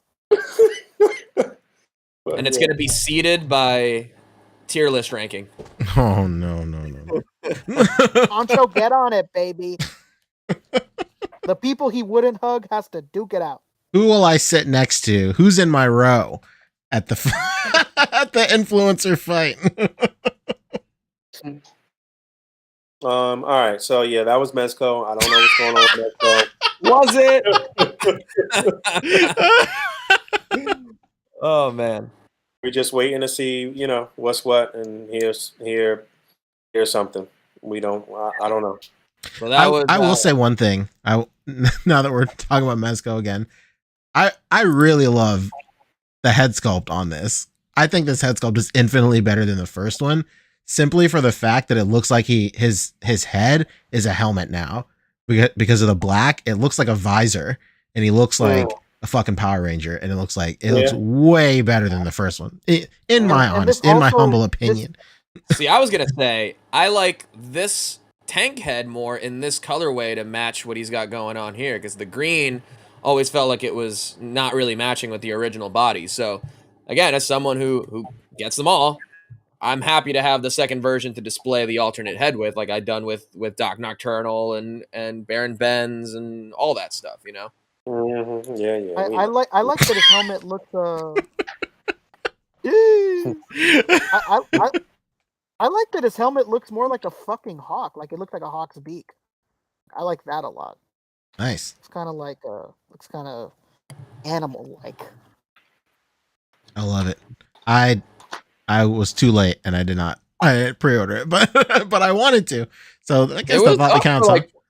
So yeah, it was up for about like the full day that it dropped. I didn't check until the next day, but it had gone to waitlist by day 2. So let's say it was up for like, a good 12 to 24 hours at least. I'm shocked that it went to waitlist faster than some of these recent releases too. It's pretty wild. I think they probably closed it and put it to waitlist. Oh, okay, that makes sense. It sold out, because like we were talking about it in the A.C.B.A Discord, like people were like even talking about the first release, and they're all like, well, maybe it's because the first release is so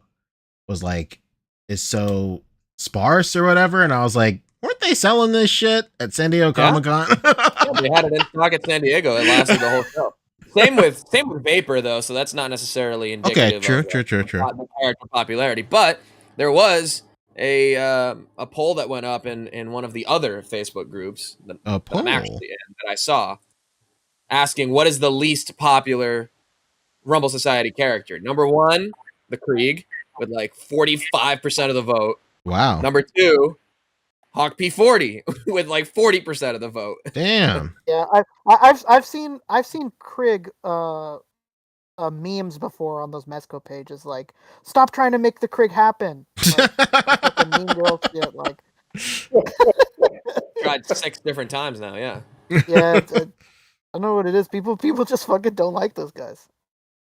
I like them in numbers. No, here we go. And I have like nearly the full army. Following the buzzards, I see. I'm just saying, look, there's 3 in the photo. You got to get at least 3. Hit 'em with the right. Anyway, that's it. I like them. I like the colorway swap. I like the tank head on this colorway. 95 went to waitlist. Good luck. Anyway. I mean, that says something. That shit's still on a wait list. People still, buying this stuff. I don't know what their quantities are, or if the quantities have been shrinking. We don't really know anything. So, but yeah, I guess it says something that this stuff is still selling out. That people still pretty much mostly on board. So let's get another fucking hood figure, please. Oh yeah, that'd be awesome. I'm waiting. We got to get Fat Cap and we got to get the other guys. Yeah, for sure. I'm waiting for Tangerine, baby. Yeah, Tangerine and another hood are like my most wanted like drops going forward. Honestly, it's like One-Eyed Jack, to go with Casino Gomez too. Oh yeah, One-Eyed Jack, yeah. There's quite a few things that we out here waiting for. So yeah, I mean it's clear this is one of the least popular, maybe unduly Rumble Society characters, but I like him.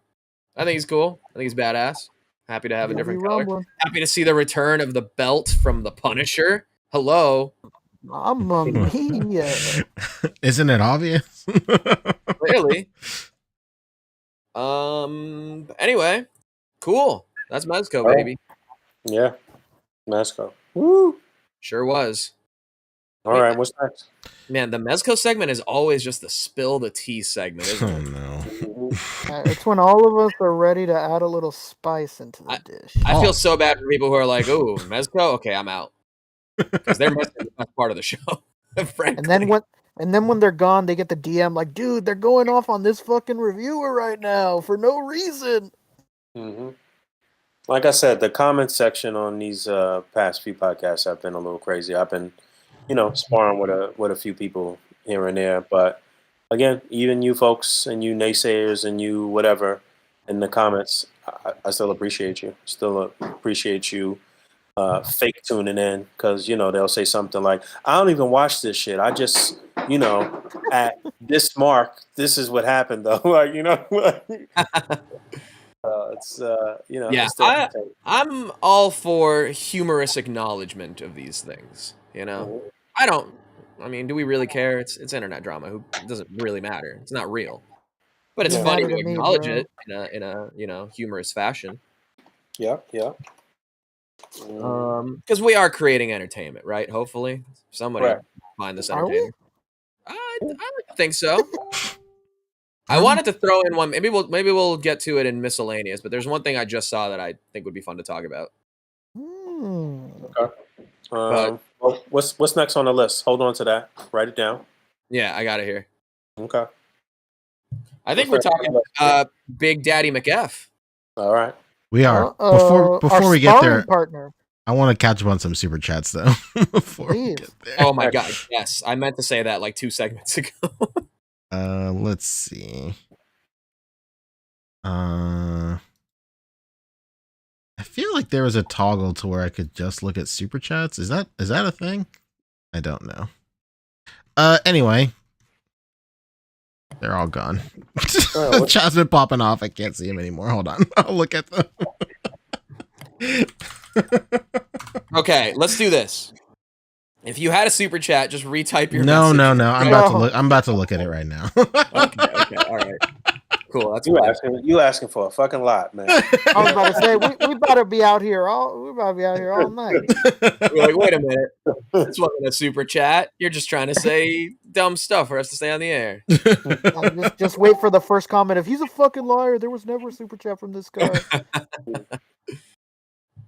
All right, okay. Oh yeah, we're talking about McFarlane, the ugliest wave of Flash figures ever conceived of. I don't care how big of a comics fan you are; these are ugly as hell. Oh, I didn't even realize this was like a wave situation. I only saw the what is that? Wally West? No, who's that with the hat?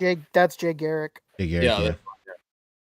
Yeah, I only saw this, and I was just like, I was confused at first because I wasn't sure if the arm was his flesh or if that was the shirt. Dude, this guy went shopping at those big bins at Goodwill. It's on. He was at the bin. Wild outfit. This is not a runner's outfit, bro. Like, to be fair, the run this is from, like, everybody looks fucked up. So it is a crazy run. It is a crazy storyline that this shit is from. Comic fans about to be like, oh, well, if you look past the designs, there was actually some really clever writing inside.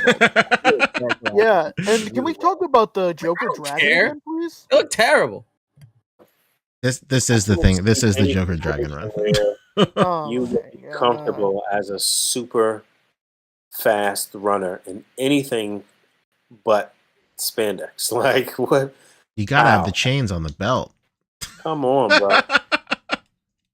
That's a lot of hypersonic friction and shit hitting up against you, and like, nah, that would be Chafe's City. All of this shit. Jeans, bro? He's running in jeans, bro. Come on. Anyway, let's get these super chats real quick. Yes. Then we can really dive in. At the top of the show, Fat Man hit us with $2. He said they better play Yu-Gi-Oh! On ESPN The Ocho. Of course. Yep. Hell yeah. Fat Man also hit us with $5. This is from McFarlane. He said Todd goes live to present Avatar toys, and all he talks about is Batman toys and Spawn. You like the sculpts? I hired my 12-year-old nephew to do them. Well, that's good. Keeping it in the family. Nepotism is alive and well. Mm-hmm. Alex Garcia says, speaking of tournaments, is the October list read for? He's asking about their October list. I'm very sorry, I butchered your. We getting it together though. We actually just started talking about this like 2 weeks ago or something. Yeah, like we are literally. It is in the works, and this year we're gonna try not to post it on October 1st. I'm hoping to post it by the end of next week. That's what I'm hoping for, to get everything. It is very possible. So yeah, I'm very excited. I said it in the A.C.B.A. Discord, like, there are a few themes that return every single year. Got You Covered is one. There's always a meme theme. There's always some sort of panels theme. Like, those are the 3 staples. And Say It With Cutouts probably is a theme at some point too. So, something like that. Something to really highlight A.C.B.A. and stuff like that. So yeah, it's probably maybe 5 to 7 mainstays for sure. Yeah, absolutely. So, it is what it is. So keep your eyes peeled for the. So what you're Yeah. saying, And then depending on what happened in the past year, like I'm pretty sure last year we had some COVID themed thing. Yeah. That obviously would have been a thing years prior. So depending on what happened throughout the year, we could do some kind of current event themes as well. So That's it. so what they're saying is that you could start now. You You could. know which ones are repeat. If you know which ones are repeating, baby, you could have 2 legs up on this challenge. Toy Migos hit us with 10. He said, "Hey guys, stopping in to say hello. Hello there, Toy Migos." oh, what's up? Amigos. Oh my God, it's the Hugete friends. Amigos is they rapidly approaching their 300th episode soon, so that Sure should be are. Yes, they sure are. extravaganza. Hell yeah. Shout out to Josh. Oh, real quick, yeah, I went to the Toy Migos meetup last week as well. They had a little meetup here at Frankenson. Went and Oh, hung out nice. with the boys. Went to BJ's brewery afterwards. Happy to say no managers had to be called this time. Really good. Excellent. Yeah, it was a good time, man. A lot of people showed up for Frankenstein, so that was really cool. Like even he didn't go to Frankenstein, but Phil Ramirez was there from the old Toy Biz Marvel Legends days. Oh, really? Wow, that's Yeah, nice. so I got to see him Whoa. for the first time after like DesignerCon 2019. So that was dope. A lot of people came through, man. It was great. Met Nico Hodge. Shout out to Nico Hodge. Man, the myth. Oh, okay. Yeah, Artman Customs.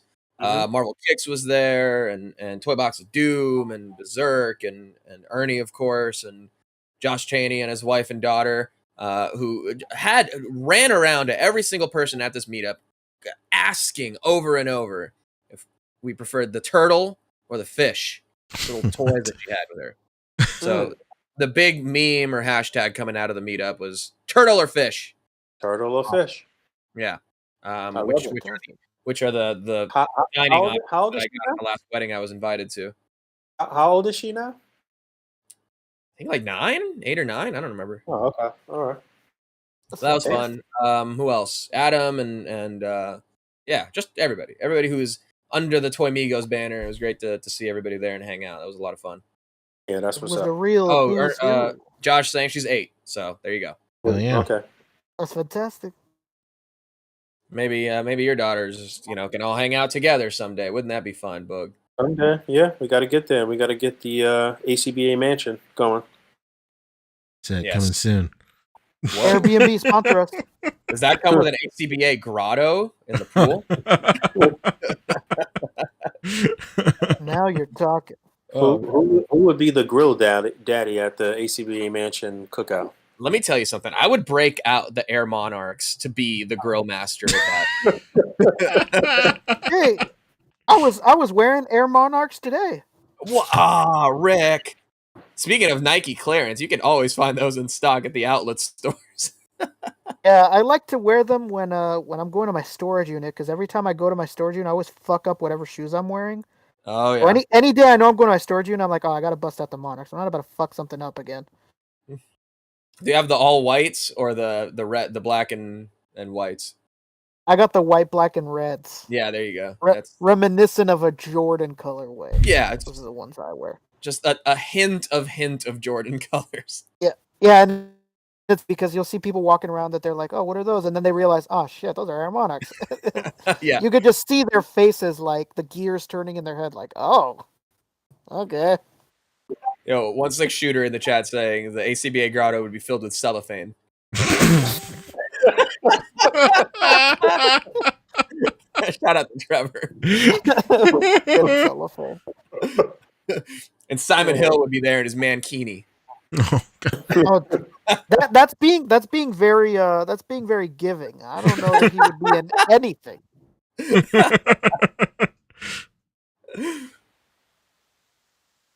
What else?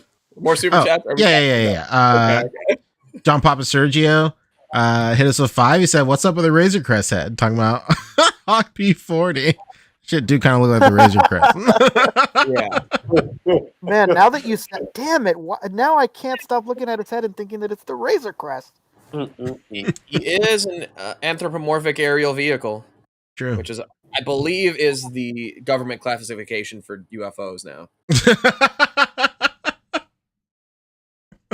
I saw Nope. Yeah, You did? I saw Nope too. Yeah, it was great. It was great. I didn't see it yet. Oh my god. Very good. Check it out. It's not a horror flick, right? No, but It kind of starts, but it becomes more like an action thriller. yeah, just think of an action Okay. movie. It's cool shit. It's great. That's fun.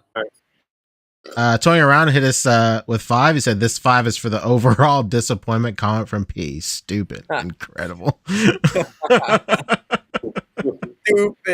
Stupid. That sounded more like Mario doing his impression. I know. That's so.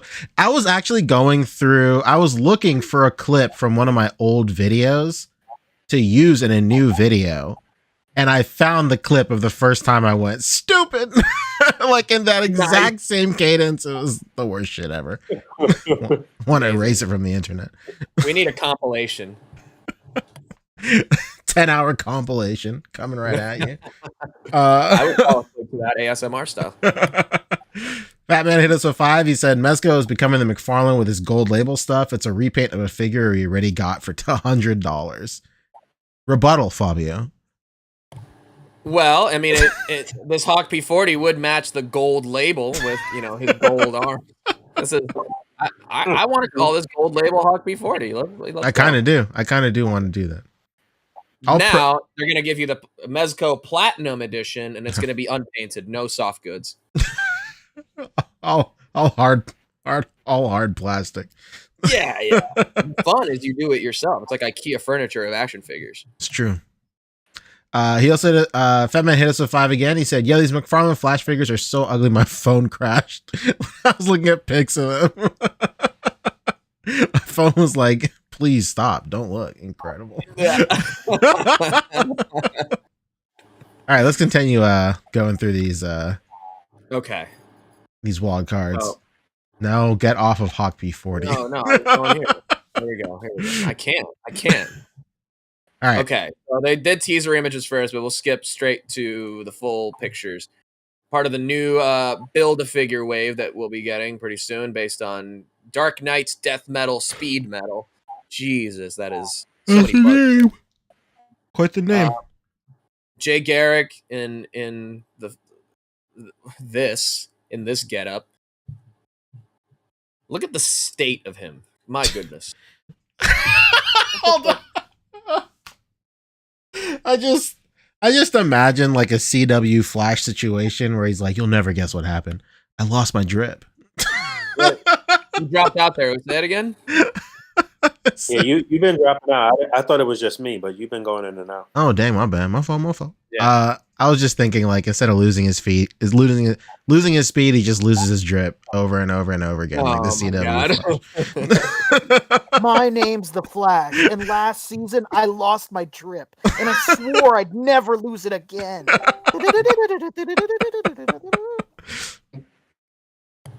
Yeah, you would, Nightwalker. You would think these are from Mortal Kombat, but no, these are from a real comic, apparently.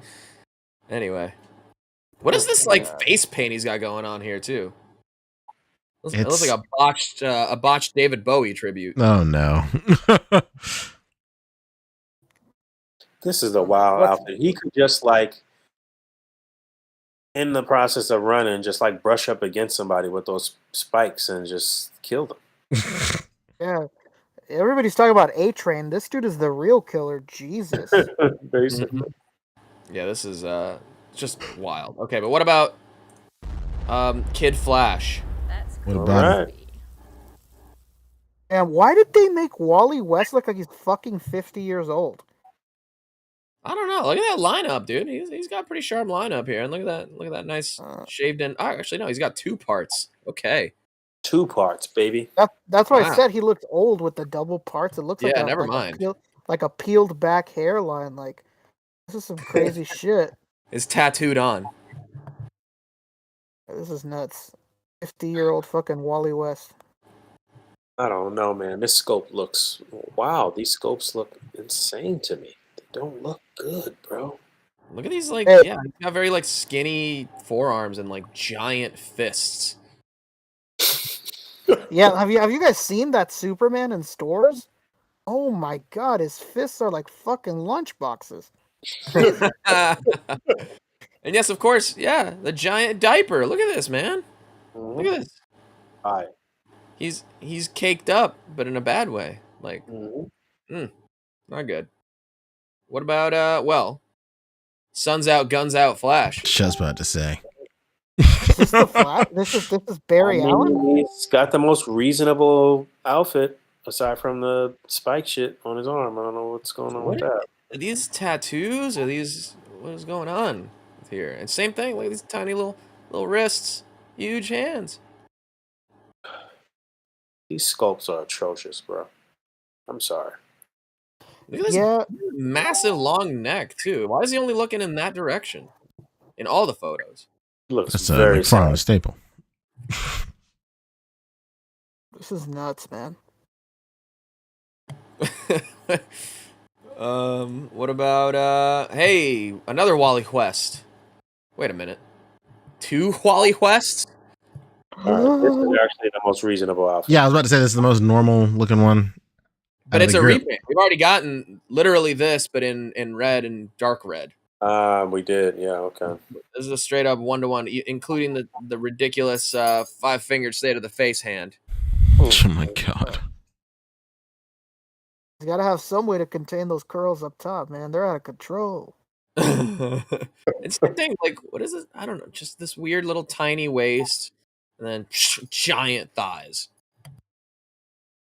Dr. Miami, baby. And then the baby calves. Is he supposed to be Dr. Manhattan? Because he's got the thing on his forehead. There's a whole Dr. Manhattan thing happening with this. Okay. Yeah. Okay, I guess that makes sense for the blue then. Okay. I've made myself less mad. I said Dr. Miami. Dr. Miami. I thought you were referencing plastic surgery. That's what I thought you said. I was. Yeah, I figured. Welcome to Manhattan. Bienvenidos a Manhattan. That's why I got confused. Okay, and then here's the Build-A-Figure. The Darkest Night. Darkest Night, baby. Look. It's black hot glue gun toy. Wait, hold on. Is this a Batman? Yeah. It's like a final form Batman who laughs. Yes. Oh no. How did we still get a Batman and the Flash line? Well, so it's his story, but it's just like a thing with Flash characters, I guess. Like he's as fast as Flash characters. He like does shit with the Speed Force, if I remember correctly in this run. I don't know. But this is Batman? Yeah, so like this is Batman. Oh my god, here we go. So this is Batman who laughs, but he goes to another universe where Bruce Wayne becomes Dr. Manhattan, but then he steals his body and then uses it to become like the most powerful person in the DC universe. Maybe? I can't remember. But it's something fucking crazy like that. Tale as old as time. Oh, Snap saying, don't try and explain the story, please. This is wild. The collection collecting grid says that's basically right.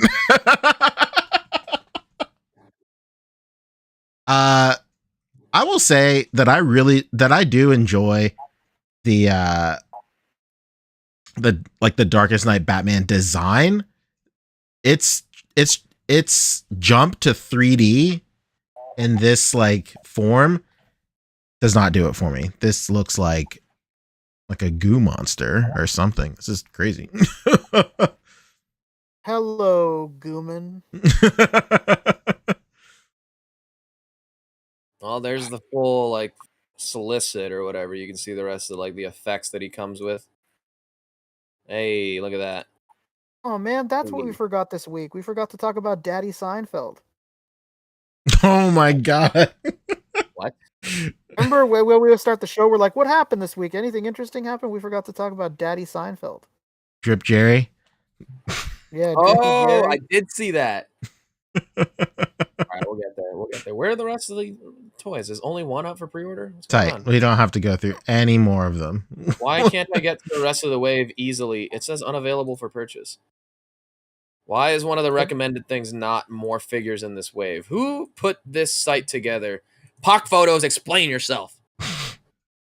Obviously, you're the one behind this. Pernicious programmer, Pock Photos.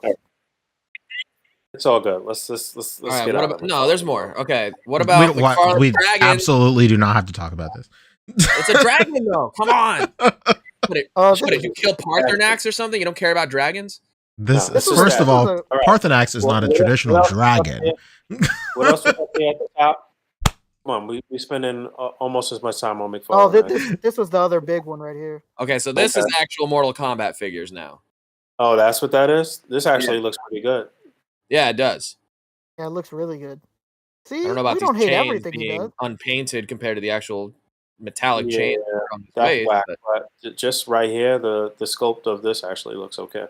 So, from what I understand, this is the same body as that as the Spawn that's on the throne, but now in like the classic colors, and then the cape from the first Mortal Kombat Spawn, and new accessories. Okay.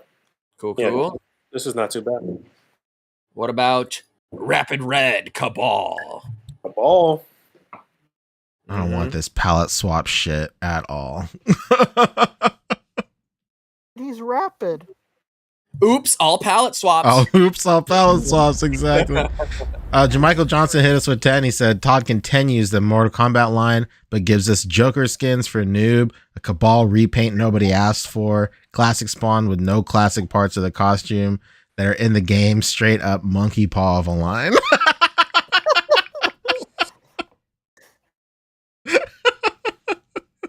Yeah, I don't even know why he did that with that Spawn. He could have just released it in the regular Spawn line. I don't understand. Well, I mean, because he can't release a better Spawn than his mainline Spawn in his own line. It completely is. Because it actually comes with a cape. But where are the green weapons? That's what I'm asking.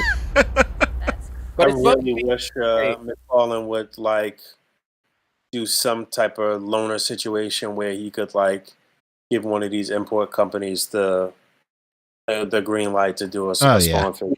Well, the thing about that, Boog, is that he could do it better. That's true. Could you imagine the heart attack he would have if Amazing Yamaguchi got the license to Spawn with all those fucking cuts? Oh man, could you imagine him losing it over the fucking cape and the joints the cape is gonna have? He would ask for more joints.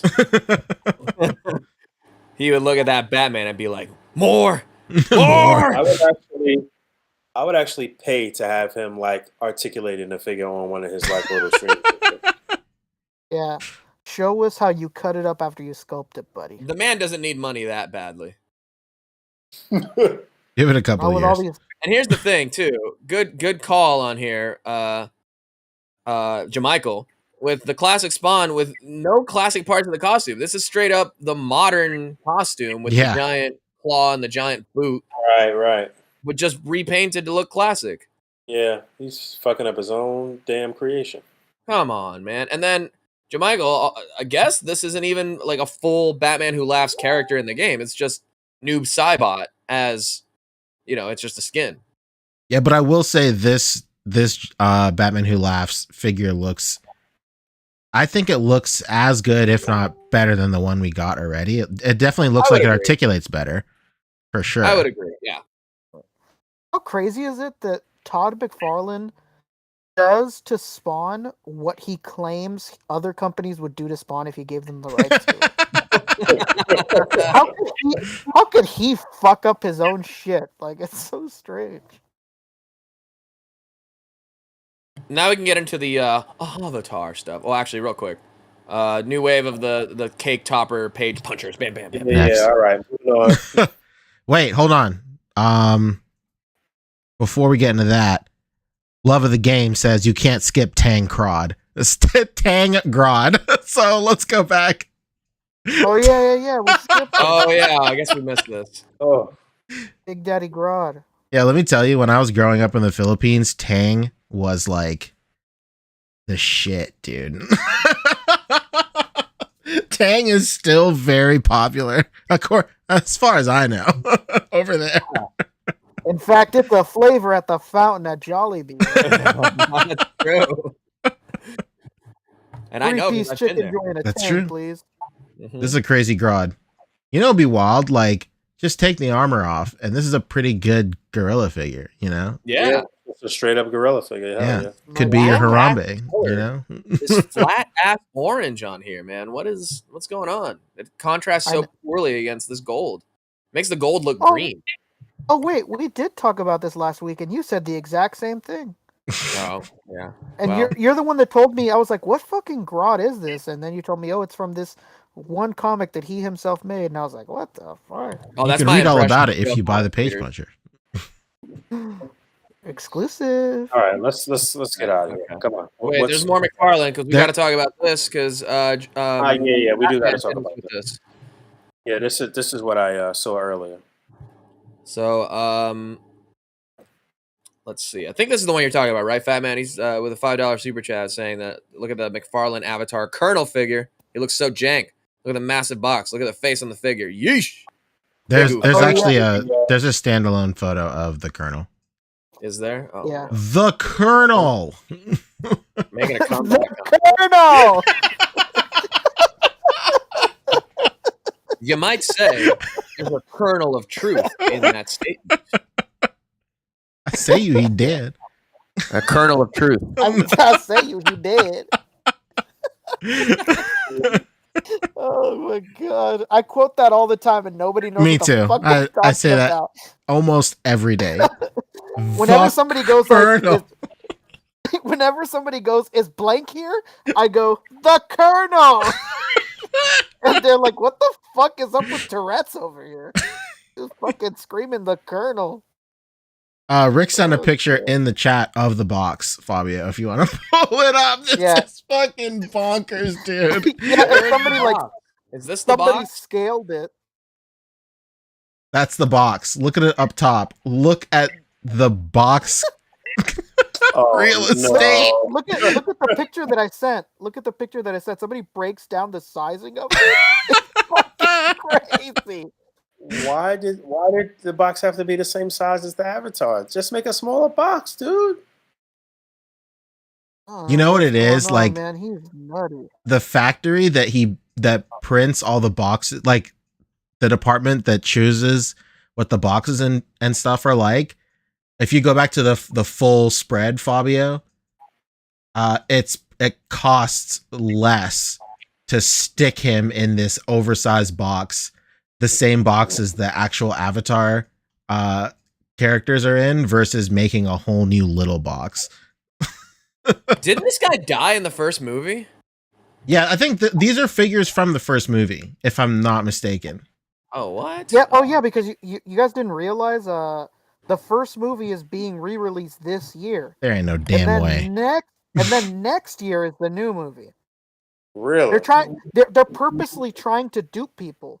They're doing it on purpose. When you see those commercials in the movie theater, it's all a re-release of the first movie, and they call it Avatar, The Way of the Water, or something like that. So that you think like, oh, this is the second movie, but no, it's a theatrical re-release of the first movie, so that they can remember what it's about, and then next year the real second one. Wait, what? Hold on. This box is 21 inches long. It says right here. Absurd, man. Look at this shit, man. Oh my god. Well, they do answer it, okay? In the comments of this right here. Cuz one guy is like, "Wait a minute. Hang on. Where'd it go?" Okay. So are these 7 inches or 4 inches? McFarlane shows a 7-inch scale, and he scales well with the other 7-inch figures and the amp suit. He actually fits in the amp suit. So hey, it big kinda ups leads you to this believe intern that, that's acting they're so all excited. 7-inch scale. But these guys are actually 7 inches, so this dude is scaled to them. So it's not really 7-inch scale, because that would make these dudes like 8 or 9 inches tall. So these guys are 7 inches. Yes. Okay. Oh, that's not so bad then. No. No, that's not the. Go back to the picture of all the boxes you could see. They're like 9 inches tall. Just look at them in the box. I thought this was a joke. Is this an actually 21-inch tall box? I'm so confused. I hope I'm it getting is. I hope these it are is. mixed ass signals. There's no way that's a 7-inch. There's no way figure. because like the hook for the peg, that's a standardized size like throughout the entire industry, I would imagine. So like I don't know. And look how big like the joints are. I mean, not that he hasn't done giant ass joints like this before, but like I feel like these are the same size joints that he's been using, but now they're like massive because it's on a smaller figure. They didn't make new joints for this. This is too much for one toy Apparently, this podcast to figure break is down. supposed to be able to fit in the Mega Fig, though. Shout out to Winger Loose. He had sent me a screen cap of McFarlane replying to somebody asking what the scale of the amp suit mega figure is, and it says this is a mega figure and scales. Is this the same thing you just read, Fabio? I'm sorry. This is a mega. This is a mega fig and scales with the 7-inch line. Miles Court. How you pronounce his name? Court? Colonel. Is 5 inch. Oh, he's a 5-inch figure. Yes, he's 4.5 inches. Okay, yeah, and he fits inside. Yeah, okay, here it is. Yeah, it was Toy Relic that asked it. Okay. It'll fit Miles I wanted a Quaritch. 21-inch box. Don't they play Miles Quaritch on ESPN 8, the Ocho?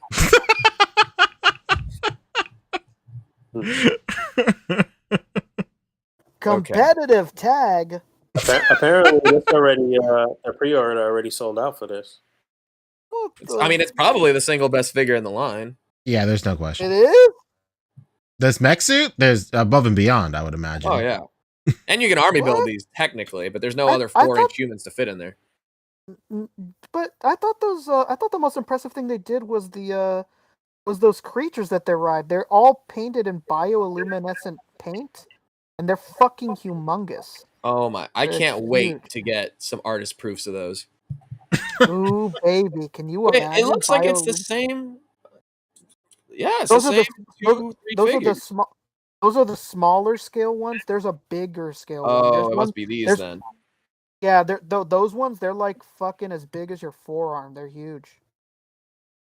He's displayed them, and he's loved to Ew. talk about the plastic that is involved. Yeah, I don't know how this is gonna because we already know McFarlane will be all over the place with this scale, and I don't know. It's all over the place right here because he's got this like playset thing right here, and it's got like smaller figures. So it's not like you can even get these boys and put them inside the this. No, yeah, it's a different scale. I need to see like the solicits. I'm gonna go on BBTS because apparently they're there but sold out. So the Yeah, Avatar people are 7 inches, but so like then the humans scaled down for them. So that's why they're. Are you talking about the Avi? The Avi. The not Avi. Blue Native Americans, whatever the fuck you want to say. Like, Who the fuck is Javi? I don't. I don't. Dude, I can't tell you while he's looking that up. I cannot tell you how much I love that this guy's going all in on these fucking figures, and I can't wait for these films to bomb.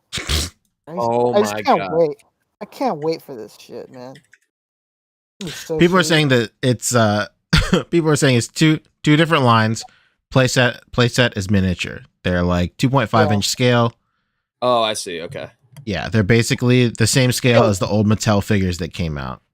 This is a fucking terrarium decoration. Bro, Come on. this shit was at my local PetSmart last year on clearance. You can get this at Petco for $20. Okay, here we go. $24.99, I assume would be the... Okay, so there's the other ones that are these that come with a smaller pre-post figures. So those are not the big ones you're talking about, Rick. No, right? you just keep scrolling down. They're like $50 or $60. Yeah, here we go. Right. Oh, they're sold out. Okay, so it counts as a mega fig. Just the Banshee. Yeah, there's a picture of them riding it. It's fucking huge. Hey, 6 stands, bro. And these are all on. He kept pointing out these are all on bioluminescent paint, so they all glow. Oh, I see that. Okay. Such bio, so luminescent. Wow. It's a pretty cool flex, and to be quite honest, Really useless, but it's a cool but flex. no, it can't be bioluminescent because that would mean it. That means they're alive. That means they're naturally creating their own luminescence. No, these are that's glow in the dark paint, y'all. That's the funniest part. He keeps saying it's bioluminescent paint in the fucking stream.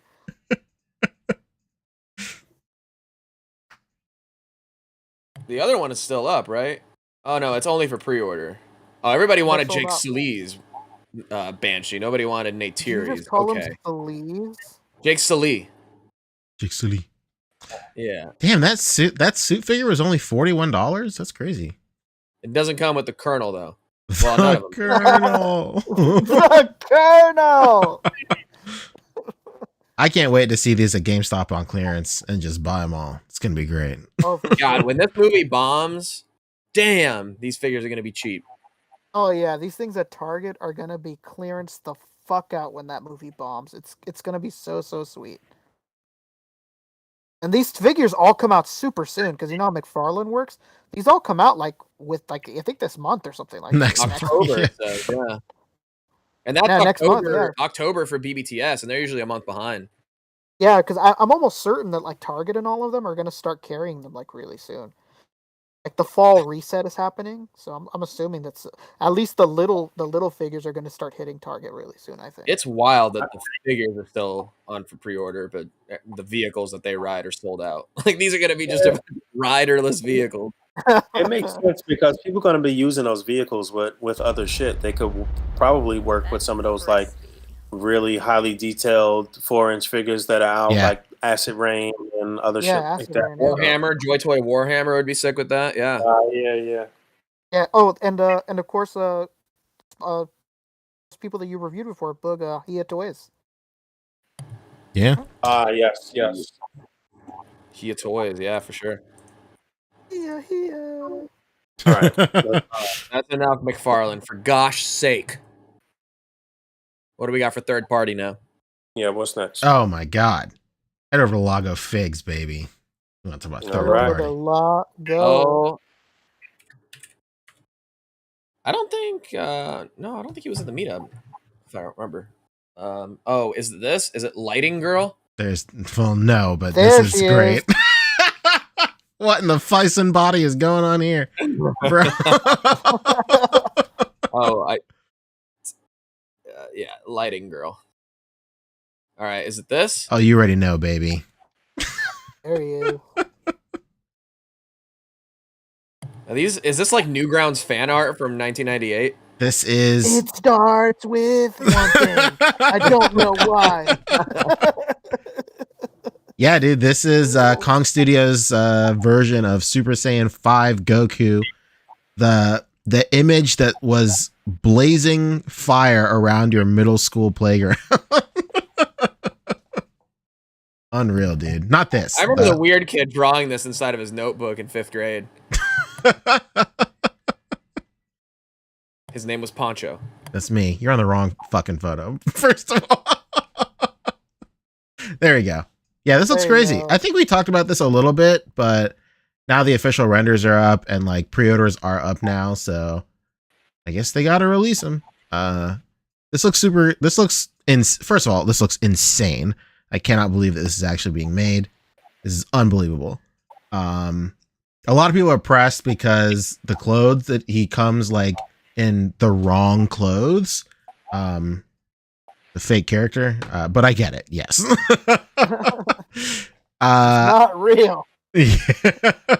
I think inevitably they're going to release this. Obviously they're releasing this on these clothes because they just released their Super Saiyan 4 Goku on basically this buck, right? So they're just using the factory is already pressing this buck right now. It just makes more sense for them to just press a whole new head. So new head, incredible. So no head. And then put it on this old buck or the current buck that they're currently pressing at the factory.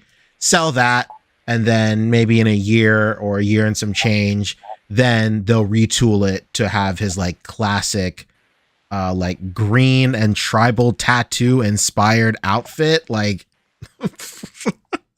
it's gonna happen for sure. There's like no question. There's no doubt in my mind that we're gonna get like a normal looking Super Saiyan 5 Goku. So, I mean, but the fact is that this thing is real. It exists. I'm definitely going to. I've already pre-ordered it. There's not a situation where I wouldn't support this insane release. So, It's fantastic.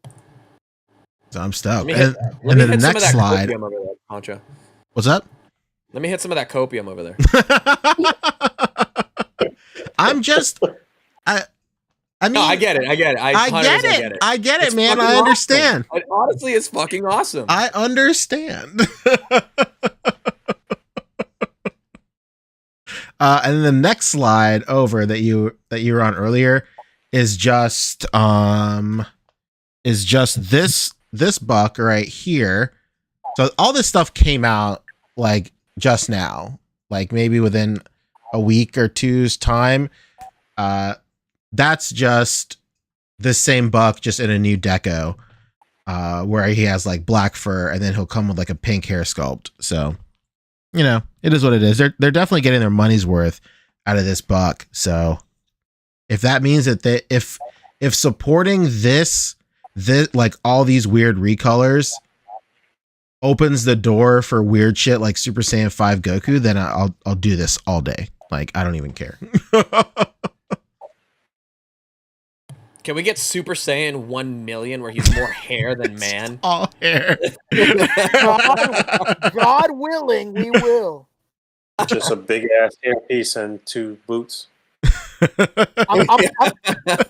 Correct me if I'm wrong, but I'm almost certain like some Chinese factory did a statue of that at some point. So. Oh, there's no question. I don't doubt that exists. I've never seen it, but I am more certain than anything in my life that exists right now.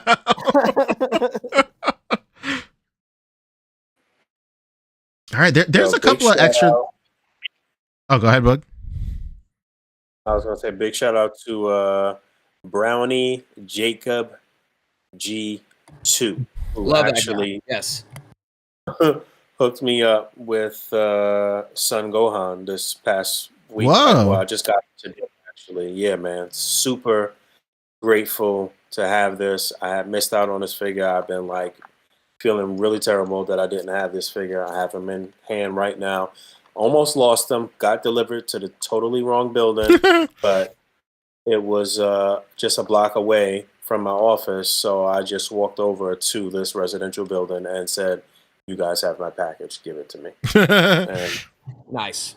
Yeah, shout out to Brownie Jacob. He sent me over one of the Krieg 2-packs. So huge shout out to him too. Color me peanut butter and fucking jealous. If anybody else has a Gohan, so happy. So happy to have this figure, man. I am super grateful. Thank you so much. And yeah, I can't wait to pair him up with my Piccolo. That's fantastic. Yep, really happy about that. So happy about it. You're gonna put him in a Goku versus Piccolo custody of Gohan match. Here we go. Oh man, only Poncho will, huh? Huh, Poncho? You'll do that. I need to see that from you, okay? Poncho will do that. Trigger me Custody timbers. of Gohan God damn. ladder match. I went ahead and ordered the Dragon Ball superhero movie figures this past week on you guys' recommendation as well. Oh yeah. I'm talking. Oh, the ones that only Since they cost were- $5 more than Marvel Legends. Basically. Talk to him, man. Tell him the truth, baby. Am I bugging, or have I seen some people with the Gohan from that movie already? Yeah, the Gohan came out last month in Japan, Okay. or maybe 2 months ago in Japan. All right, because I see it's still on pre-order on Big Bad Toy Store. Obviously, that's no real indicator of what's going on in Japan. Bluefin actually got their stock is getting their stock this week for that Gohan. So if you pre-ordered him through BBTS early enough or any other Bluefin distributed websites and stuff, then you'll probably get him soon, very soon. I didn't even. It's still on pre-order at BBTS. I'll wait for it to be in stock and I'll grab it. I'm sure it'll be around. That Gohan is really good. It's basically on like their new their new like style of buck, which is just very, very highly articulated. It's engineered very, very nicely. You know, I started to see the movie in theaters the other day, but I know I wouldn't be able to convince Ashley to see it with me. So I don't know, dude. Like, blame it. I think Blaming it on her. Huh? I think this movie is the most palatable Dragon Ball movie to people that like, even people that don't really fuck with Dragon Ball, but like just if they like anime, I think that they would like it. It's very accessible for people. you know what? It would have only been $3 movie tickets. Oh shit! So. Should have done it. Yeah, on $3 movie day, none of my theaters locally were honoring that shit. They said no. It's $9 for this ticket, dude. Mind? Yeah. Yeah, I did the same thing the other day with Spider-Man. I was like, oh shit, I'm about to catch a matinee Spider-Man for like, I don't know, like $6-7. Then I went up there and they're like, nah, man, Shame. Tuesday. And they're like, yeah, so? I was like, I guess. There might be some more third-party quick hits if let's see. We got to talk about Nacelle Company. The comedy figures went up on maybe our toy store today. Oh yeah, take it away. Oh, yeah. They went up on their website a long time ago. And we talked about them. Okay. I thought. Well, you know, we had Dave and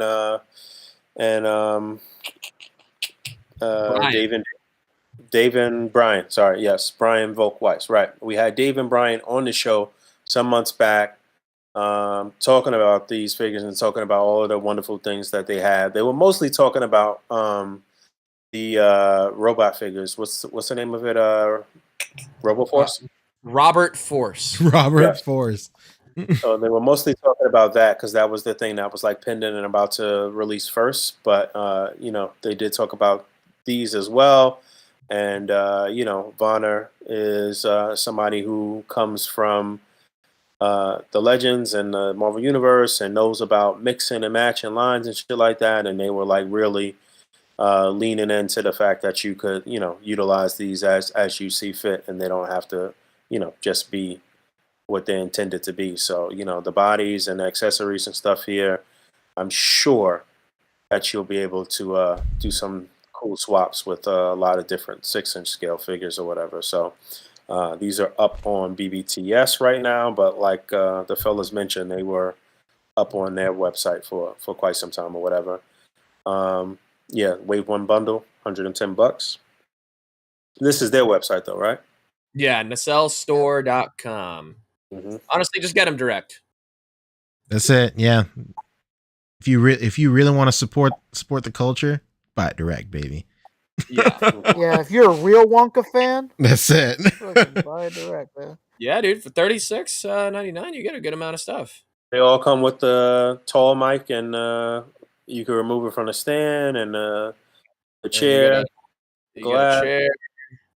This one comes with a cup. I think they all come with a stage light too.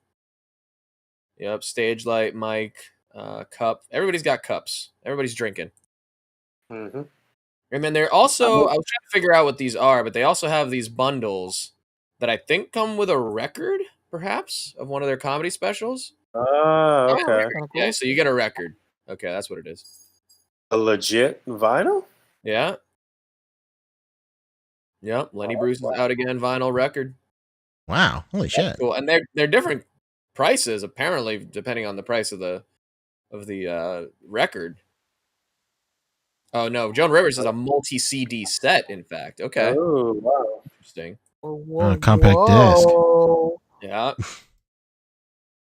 Yeah, I'm interested to see what the articulation is like on the Joan Rivers, even though I know it's like limited in comparison to the other two dudes. But but I'd also like to see if these heads can pop off and what's going to go on there. Oh, they must. I definitely use that Joan Rivers for Emma Frost or some shit like that. No question. And then the other thing the Cell Store just put up, and it was even asked about when we had them here for the interview, is their wave of sectors. They're doing sectors. Tell us a little something about Sectors, Fabio. So Sectors is an old 80s, as in the decade of the 1980s in the year of our Lord. Classic toy line, more in the 4-inch scale back then. Now they're 6-inch, 7-inch tall for this redesign. 13 points of articulation. And these guys were very well known for also having vehicles that they would ride that in the 80s took the form of like hand puppets that the figures would go on top of, and then you would like, kids presumably would put the puppets on their hands, and then it would look like the toys were riding your hand puppet vehicle. Pretty cool. Oh, the vintage toys were 5 to 6 inches. Excuse me, Kyle Holder. So yeah, these are still upsized for sure, but even for like back then, they were considered like a little bit big.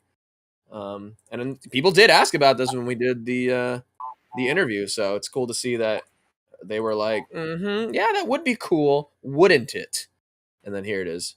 Oh my God, I'm looking at the commercial right now for like those old like vehicles.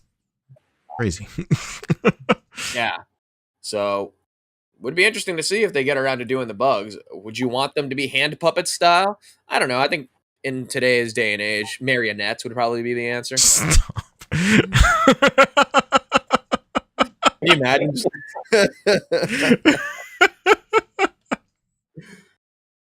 So yeah, that's cool. I don't know. It's for the 80s babies. It's for the boomers. That's cool for sure. Pixel Dan, I'm sure, is going to have a field day with this. Provided he survives his match against Matt Cardona this weekend. What is the deal with that? You love to see it. All right. Any other third-party news? There's like some wolf, right? Fabio, you saw that, right? You saw the wolf guy running around. Yeah, that's what I was gonna. That's what I was think gonna Lago say. had it. Yeah, this one. No, not Wolverine. It's a wolf. It's you could third-party figure. His name is Wolf Aaron. You could look it up on Big Bad Toy Store. It's by that company Furray. No, do not type Furray into the Instagram search bar. I'm afraid of what my search history might reveal. I'm pretty sure that two amigos talked about it. Yeah, here he is. Here we go. William. Fresh from Furray Planet, veteran William. These are the same guys that did that crocodile. They sure are. The very same. There he is. Now, my big question is it going to have the butt flap like all of these costumes usually do? Oh, I wonder. We can only pray. When you remove that tail, something else has got to, enter. Okay, I'm done. Yes. He comes with a lot. I like that there's, multiple different looks kind of built in here. This is super cool. Yeah, very nice. Very, very well thought out. The engineering is very nicely thought out because you can just switch all these parts to just have them civilized and clothed or not. Yeah, pretty much. Yeah, a lot of cool swap options. Going to go great with the Croc Hunter or whatever his name was. Sit. And in case you were wondering what that Pixel Dan was in reference to, it figures Matt Cardona is always ready, but Pixel Dan isn't toying around. Whoa. Because Kevin is. Yeah. Don't want to cut that check, Kev. Yeah, very cool. As far as Furray Planet goes, yeah, I think Fat Man's right. We do need a bloody version. That'd be sick for this guy especially. Yeah, he's I really like this look right here. Like I might, mess with this. There's a whole community online that can help you with that. Didn't they have like a wolf that was sort of similar to this in that was it Dark Stalkers game? I'm bugging? Yeah, there was a werewolf that kind of looked like this in Darkstalkers, but he was like white and blue, white and like blue gray. It looked like it was blue. I don't know. Maybe, yeah. I would like some soft goods, but this kind of gives me that option, so that'd be cool. There you go. You Something know? for everybody. Pretty dope, pretty dope. If I see this around, maybe I'll mess with it. Yeah, just to have some type of wolf creature is not bad. I want a fucking Bigfoot figure. What? Who's gonna give me that? Hey, you remember that guy that was really obsessed with Bigfoot? There was Creature Replica has like a legit like the Bigfoot, you know. Yeah, But I think kind of dated articulation at this point. I Cool. I do have one wolf from them. I don't want a Sasquatch. I want a fucking Bigfoot, bro. I see. I don't want like a ripped, roided out looking, fighting game style Sasquatch, stink ape, anything like that. I want a big, dumb, goofy looking big fucking foot figure. Yeah. Essentially, he wants the dude that showed up in the Goofy movie in figure form. I just want a normal look. I don't want my Bigfoot to have abs. Is that so much to ask for? He just wants a shower with guys, a guy shower. An hour-long shower with guys. I want the Bigfoot from the end of Strange Wilderness. Fuck. Before they riddle him with bullets.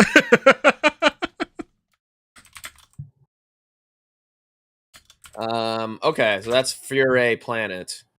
As far as I think that's the end of third-party news. Yeah, I guess so. There's some Mezco stuff. I don't know what that is. There's a Mezco thing I wanted to mention here. Oh, okay. Even Lago has a picture of it because I just saw. Oh yeah. They're giving us Marvel Town Spider-Man. You know, my favorite thing about this release is the absolute torrent of threads in every single 1/6 scale group I'm in. Can anybody help me get this? Every single, and it's all laugh reacts. Every single one. Yeah, or the best part is that when the people upload the picture of like 1 million boxes of them at D23, and they're like, "Got mine." And then the million comments of like, "Are you still there? Are you still there?" So this is D23 exclusive. So this is like for purchase right now at D23. Yeah. Well, not right in hand, absolutely. That's kind of incredible. And it's sick. This might be like one of the coolest kind of MCU style Spider-Mans, honestly. You know, it was funny when I saw it for a split second. I was like, "Oh fuck, is that the last scene costume?" That's what I thought too. Yeah. Dude, this thing goes for fucking dummy money.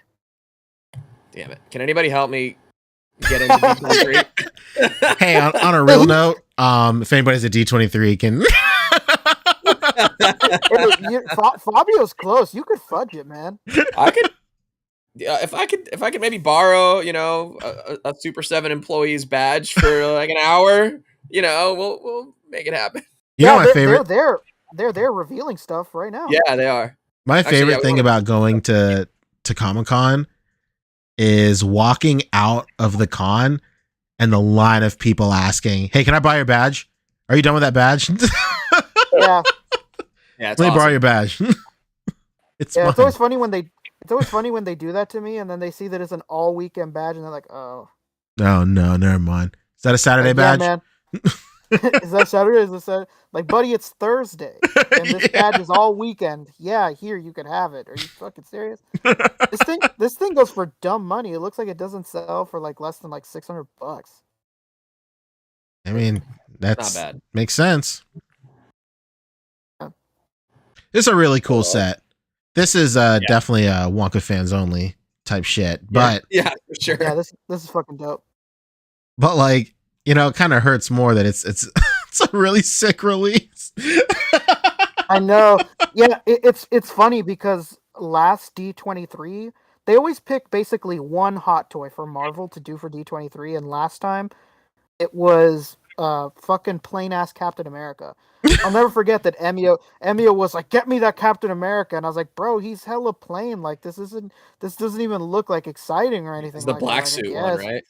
Yeah, yeah. It didn't even come with like anything special. It was just the black suit one, and I was like, "Yeah, right." But this is fucking dope. I have this dude flinging into every fucking wall and messing up the animatronics. And I also like that his wrists, make him look very tokusatsu. Looks like the Yeah. fucking Toku Spidey, man. That's cool that it actually has the red spider emblem on the back too. Yeah, man. Now you guys are talking me into wanting this. Mm-hmm. Fucking shit. Let me hit up somebody. Let me see if I can get in there. Let me Do in. it. Let me in.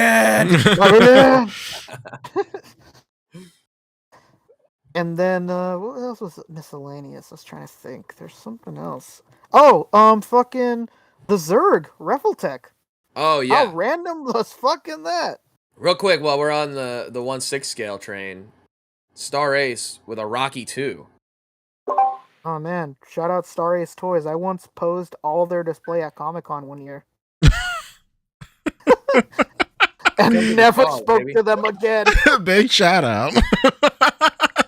Yeah, we were at the con and they're like, "Who knows Harry Potter?"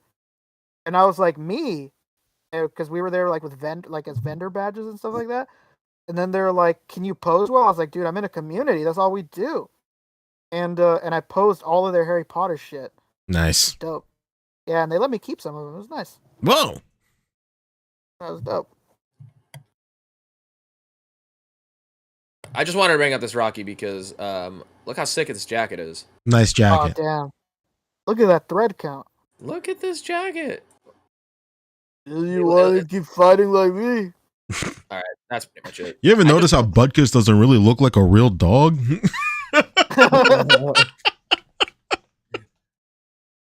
My only regret is that it's not a full jumpsuit of tigers and toques pattern. I love how irresponsible with his money he is in that movie. Really relatable. Fuck yeah. The fucking, "Hey, Paulie is a robot." Like, yeah, the dumbest motherfucker in the casket's a robot. Happy birthday, Paulie.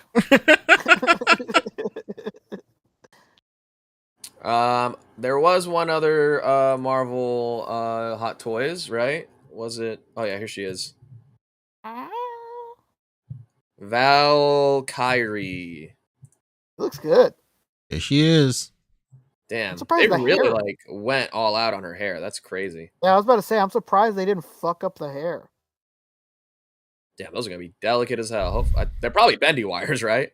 I fucking hope so. They gotta be. Damn, she's looking jacked even in figure form, brother. Yeah, she looks good. That cape looks great too. God damn. Was that some satin? Oh, I'm sorry, it's King Valkyrie. Sorry. What is it, Mama? Remember how in an interview she was all like, yeah, King Valkyrie's going to be looking for her queen, and it never got brought up in the movie again. Rough. It did for one split second. Yeah. Split second. And that's generous. Yeah. Damn, look at this. Oh, that's Korg's dumb face. Oh shit! That's nuts.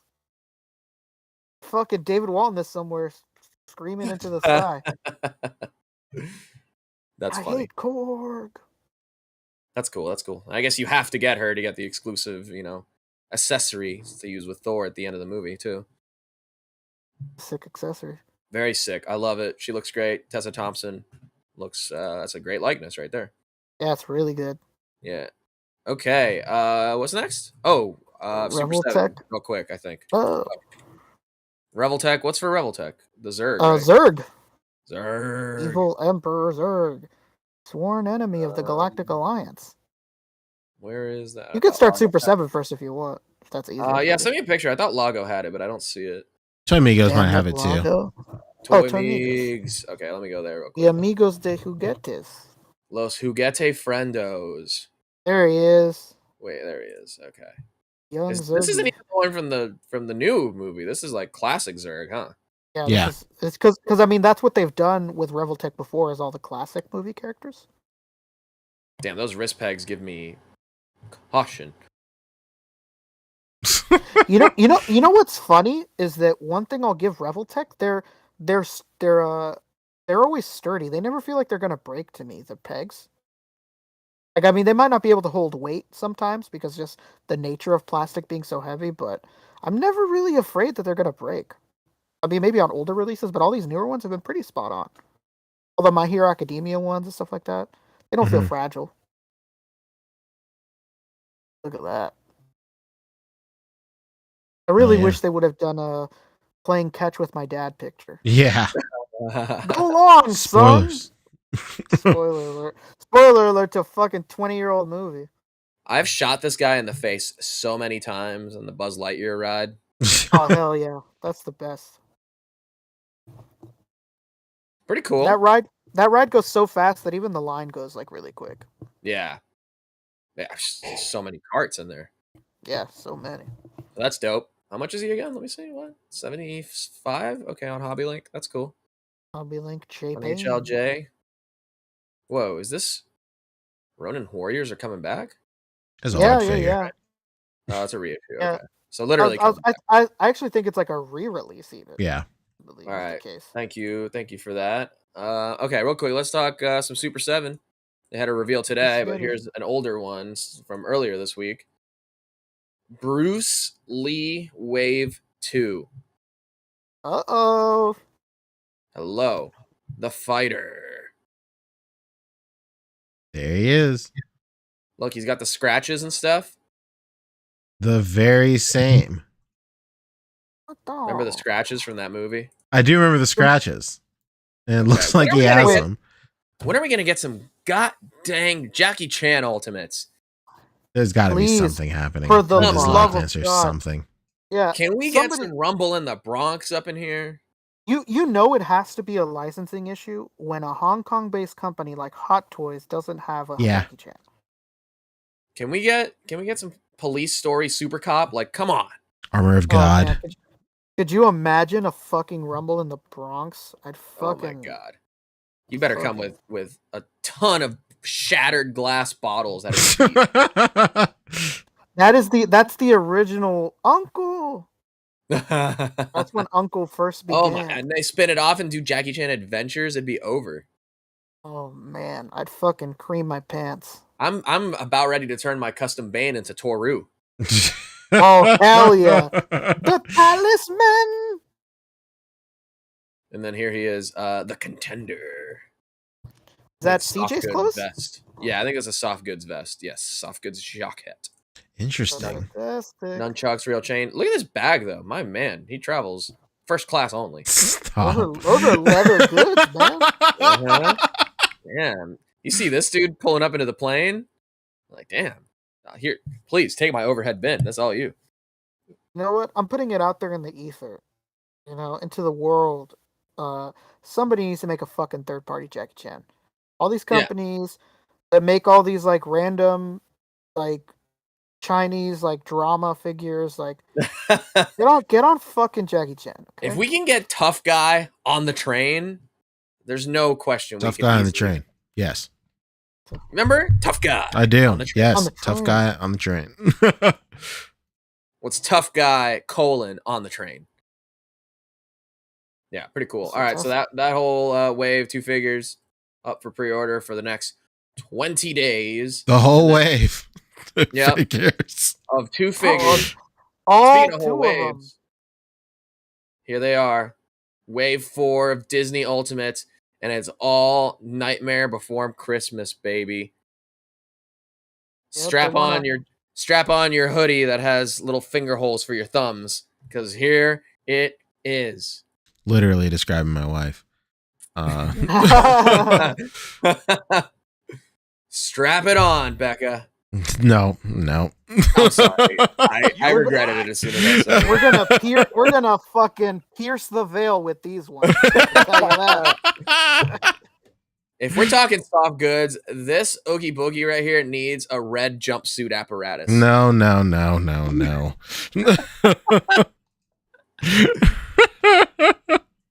AFI, that's another one.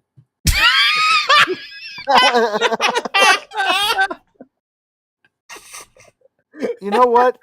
I think we need to take a step back because it looks like Poncho's having a panic at the disco. No. Well, you better be careful what you drink over there, Poncho, because you might be having My Chemical Romance. Oh my god! Oh my god! Kill me! If we keep this up, he's gonna be 30 seconds to bars. Fuck! And if we're talking Super 7 Ultimates, you know the next wave of Simpsons Ultimates is going to have Fallout Boy. Nope. Nope. Fucking thing sucks. Are we done being quite cheeky yet? No. Okay, real quick. I remember I went to, I don't know if I was still living there or if I had moved away and I like came back to visit my middle school friends who were all into like the emo pop punk stuff at the time. And they dragged my ass to go see the 3D re-release of this movie. What was it like? The horror, and I don't even mean the movie, of, with a group of 8 people all singing along to every single goddamn song on this. It was, listen, I love concerts. I love singing along. I love karaoke. But god damn, was that an unbearable movie experience. That sounds like a nightmare. Before Christmas. Poncho, you clever mother fudger. Look, okay, so you're getting all the guys. You're getting Oogie Boogie. Getting all the guys. You're getting Sally, and you're getting Jack Skeleton. Skelito. Yep, look at that. It comes with his book and his Doge Zero. You know what? They are remiss with not including the Santa outfit for him, just like as an overlay soft goods CJ could have made, you know? Wave 4, baby. Oh, they're planning ahead. It is a soft goods tailcoat, though. That's cool. Whoa. Hey, I've only ever seen Jack Skeleton done with, the regular style. Remember Diamond did a wave of them? I think that's it. What's this dress talking about? Oh, is this dress is soft goods. Oh my god, the tailoring that's going to go into that. I wonder if it's going to be a pattern or if it's just going to actually have all the stitching and everything, because that'd be crazy. There's no fucking way. It is a screen printed piece of fabric. Yeah, for sure. And what about Oogie Boogie Nice? Oogith Boogith? Yeah. No, just as is. No soft goods on him. But yeah, there you go. Wave 4 Disney Ultimates being debuted at D23 right now. There he Shout is. out to Super 7 running the booth over there. Fat Man says, Fat Man hit us with 5. He said, I want a Tommy Wiseau figure from the hit classic film The Room. Some Tommy Wiseau third-party figures would be amazing. I did not hit her. I did not. It's gotta be done. It's gotta be done, dude. That'd be insane. Crispy. Can you the amount of like footballs being 3D printed? There's always who's ready for a game. There's a perpetual game of catch throughout the whole film. Yeah, he throws the football worse than anyone I've ever seen in my fucking life. Most awkward, strangest, like underhanded throw. If Nacelle Toys was able to do a fucking Tommy Wiseau, I'd lose my fucking mind. Have you actually seen that movie?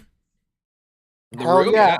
Good. I've seen that movie in theaters. Hell yeah, me too. Oh my god, did you bring spoons? The spoons. Hell no, they gave us bags. They gave you spoons? That's Yeah, insane that they provided spoons.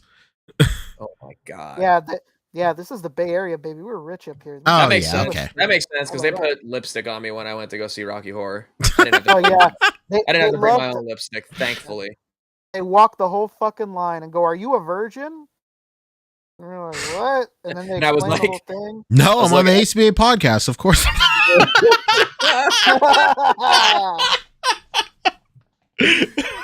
No, I kind of subtly elbowed the person next to me, and I'm like, no. Tell them about us, bro. Well, I said person. Okay. Anyway, there you go. So you got your Oogie, you got your Sally, you got your Jack Skeleton. You got your Oogie, your Solid Boogie. wave. That's it. That's all I got. What else? Are we done? Movies? That's it. Goodbye. TV? Hey, welcome to After Show. Hey. Hey. What up? What up?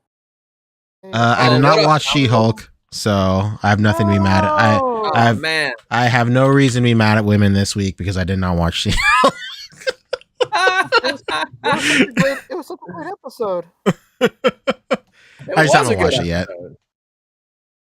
Yeah, there's like a breakout character in that episode. Everybody's Yeah, I keep talking on about. seeing like hints of it. But my god, I'm just not diving deep. Well, this maybe it's a spoiler, but it's a maybe spoiler it's gonna be. Let me pull that up. Yeah, okay. I'll do the thing. Is there a She-Hulk picture we can pull up here? Sure, there is. There it is. Let's do this She-Hulk. I'm not gonna pull up the key art. Oh, that's great. Okay. I thought this last episode was actually quite hilarious because there was an amazing Sopranos reference. No. I lost my shit, dude. There was multiple Sopranos references. It was an extended, established then called back reference, It was awesome. But it was they played the theme song and I almost spit up my nachos. I almost spilled my gravy. Watching Sopranos? I was like, wait a minute. No, it can't be. And then they didn't show it because of licensing or whatever, but they had the pause screen and the episode. And it's just so good. Just so good. Wong continues to be the best character in all of the MCU. He's got incredible taste in television.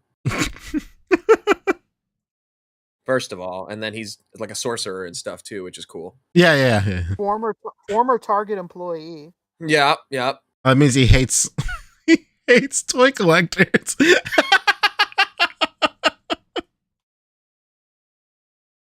Yeah, really, really funny episode. That's it. That's all I'll really say about it. Yeah, it was really good. I just thought it was entertaining. I was like, I love this episode. This show's just so fun. I just can't believe people could hate it. It's so fun. And then what else? There's no movies, right? I haven't seen any movies. No, Did Boog ever finish The Samaritan? We don't know because he's in bed already because he's got to get up early. He said, right? Yeah, he does have to get up. I forget who it was, but somebody was in our comments when we were talking. The first week that we talked about Samaritan was like, that movie's fucking ass. I forget who it was. It was hilarious. They're like, I don't know what they're talking about. This movie was fucking ass. What else? There's a great show that I saw on Netflix. I binged all 6 episodes of it. It's not Cobra Kai. Cobra Kai did come out. I've seen only the first episode of the season, so I'm gonna, let's wrap this up so I can go ahead and spend the rest of the night up watching it. But there's a great show on Netflix called Chad and JT Go Deep. What the fuck? Have you heard of these guys? No. What are they doing? They're going deep or what? They're going so deep. Okay, these guys, they're like YouTubers who actually I've been subscribed to their YouTube channel for like a few years, and they're these dudes that do they're like activists, but they're like these like surfer bros from like SoCal, and they go around to like city council meetings to like talk to the council about, passing measures that relate to their weird California party lifestyle. Interesting. And, it's very hard to describe. It's somewhere. It's like Nathan For You meets Bill and Ted. It's incredible.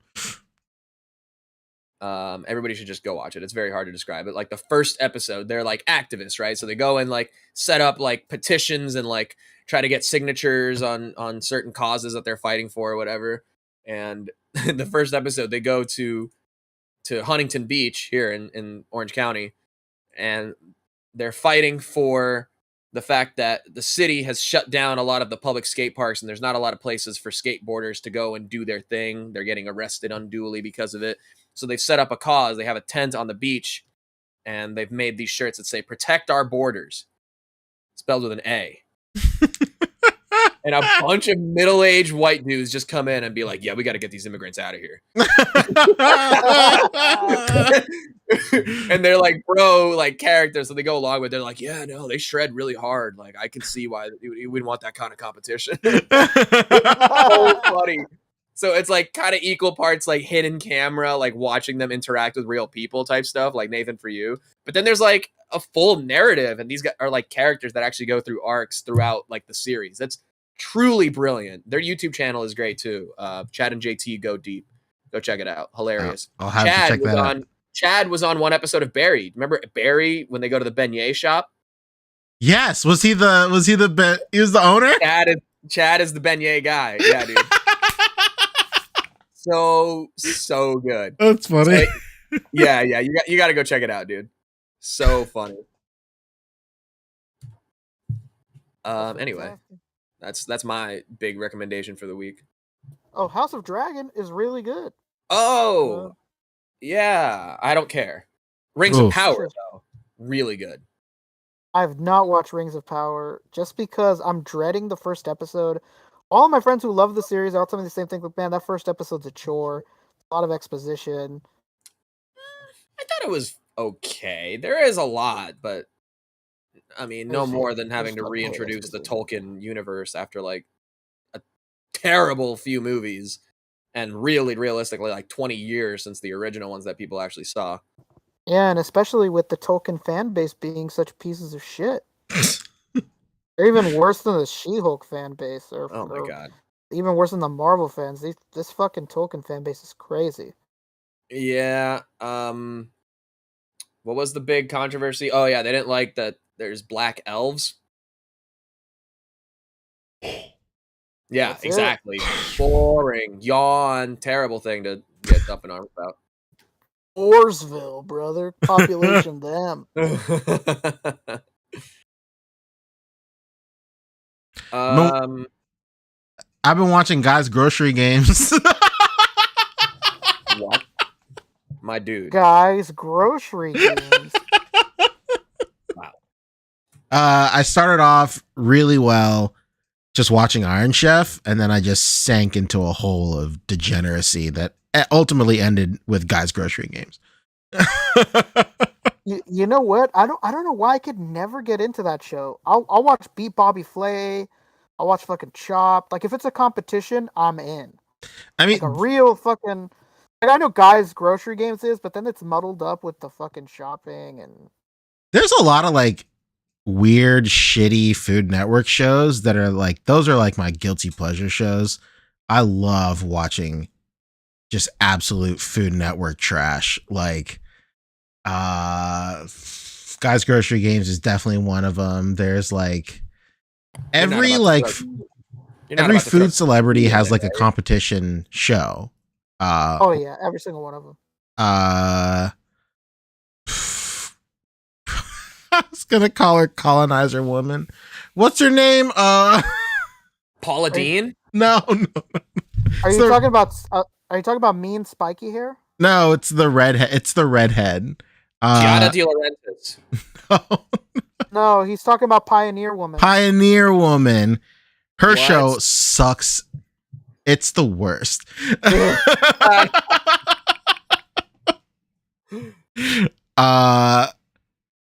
Shout out to John Papa Sergio saying Beat Bobby Flay is the shit. Fuck Bobby Flay. First of all. First and foremost, respectfully, fuck Bobby Flay. I watched the first episode of Iron Chef. Disgusted that Bobby Flay was on the panel. Absolutely disgusted. Well, you know, he's one of the originals. He's one of the original fucking Iron Chefs. You know, I hate when I watch that show and I immediately know the person's gonna lose. Oh yeah. I hate it. They're like, I'm gonna beat him at his own game. Like, no, please don't pick Hispanic food, please.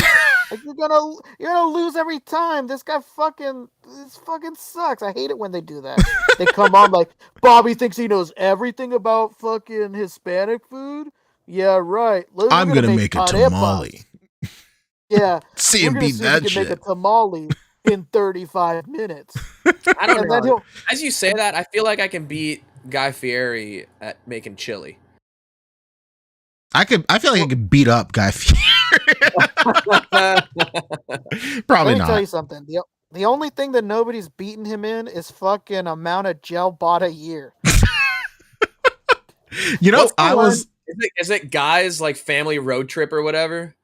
fuck. Yeah, it's just like him and his family in a van or in an RV, and they go cross country and they do cooking things. Sounds awful. It's like Breaking Bad, really. I was He's like shoving his kids in the RV and being like, Jesse, we need to cook. Now that's what I call donkey sauce. I was watching an episode of Guys Grocery Games today, and our viewership has dropped by 50 viewers, by the way, and falling right now.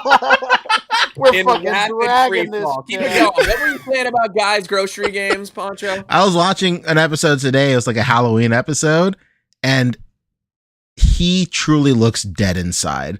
And then in this Halloween episode, he's dressed up as like a cowboy. People are like making like shitty puns the whole episode, and like it literally looks like he is coming down off of like the greatest high of his life, and he's just like, I can't believe I'm here. You know what? Just to knock out another 20-50 of them. My favorite time of the year is when all these Food Network shows become themed. Like, oh, it's Chopped, but it's Halloween Chopped. Oh, it's fucking Iron Chef, but it's Halloween Iron Chef. That's when it's my shit. Did you see that viral thread about Alton Brown, who has that one show, like Cutthroat Kitchen? Yeah, Cutthroat Kitchen. Yeah. And there is an alarming amount of episodes where he makes the contestants wear like spreader bars to like keep their hands from like, you know, they're like locked. They're like giant handcuffs, basically, with like a big metal bar in the middle. And they're actual like fetish shop spreader bars meant for your legs. Why do you have so many of these? And that combined with the amount of times that Alton Brown refers to himself as daddy just paints a picture of Alton Brown being this like insane yet very alluring dom. Incredible. John Papa Sergio is asking you guys fuck with Forged in Fire? I do, purely on an unironic level.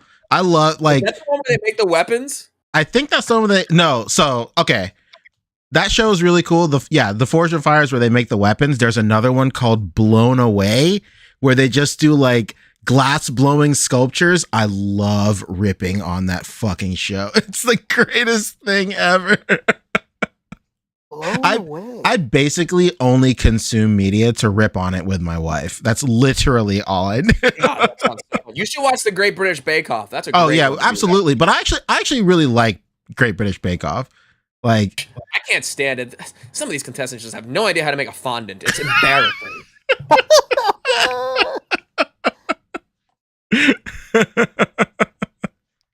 Oh my God, Abel Frost going through a rabbit hole of tattoo shows. Ink Master is coming back, in fact. Dave Navarro returning to host. Incredible. Wow. Can you imagine? Night Walker says, can we get a figure of Chills? Oh my God. Number 20. Okay. Real quick. The last figure you want. Before we truly move on, who is your favorite like guest judge that's ever been on Chopped, and why is it Aaron Sanchez?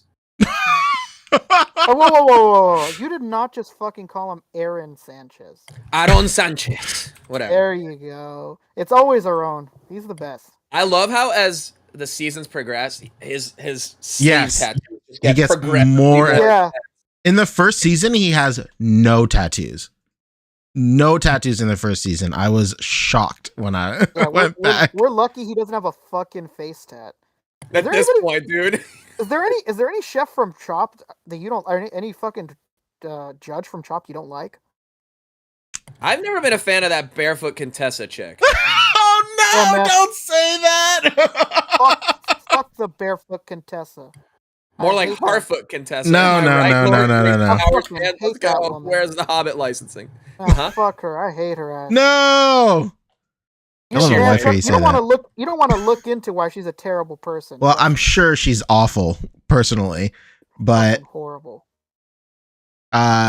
When she popped off with you can use the oh my god, what was it? She did like a Halloween episode, and she says Hellfire. You can use Hellfire for this weapon for this recipe, but store bought is fine. Okay, that's a fucking good one. Yeah, I like Manit. I like fucking. Manit is the greatest of all time. There's absolutely no question. I'm so in love with Manit Chauhan. I don't know what the fuck to do with myself. she's the best, and the only person that I hate is fucking Zakarian. I fucking hate that guy. Oh, he's a bit of a snob for sure. That guy doesn't like anything, and he cooks like shit. Who's this? Jeffrey Zakarian. Oh, he's Iron Chef, baby. Is he? Yeah, he's Iron Chef. God, they're really just throwing that title around, huh? Oh no, he earned it. To anyone. This is where the real beef begins. It's not even about toys anymore. It's your favorite Iron Chef. We're gonna talk to Boog next week. Like, Boog, we can't do the show anymore. Those two guys don't like the Barefoot Contessa. I can't do a show. we got to rotate this cast or something. These guys are talking shit about my grandma, Barefoot Contessa. I can't take it. Cooper Steve says, I don't want to hear slander about Pioneer Woman. Watch the show. Watch the competition show and come back to me with that.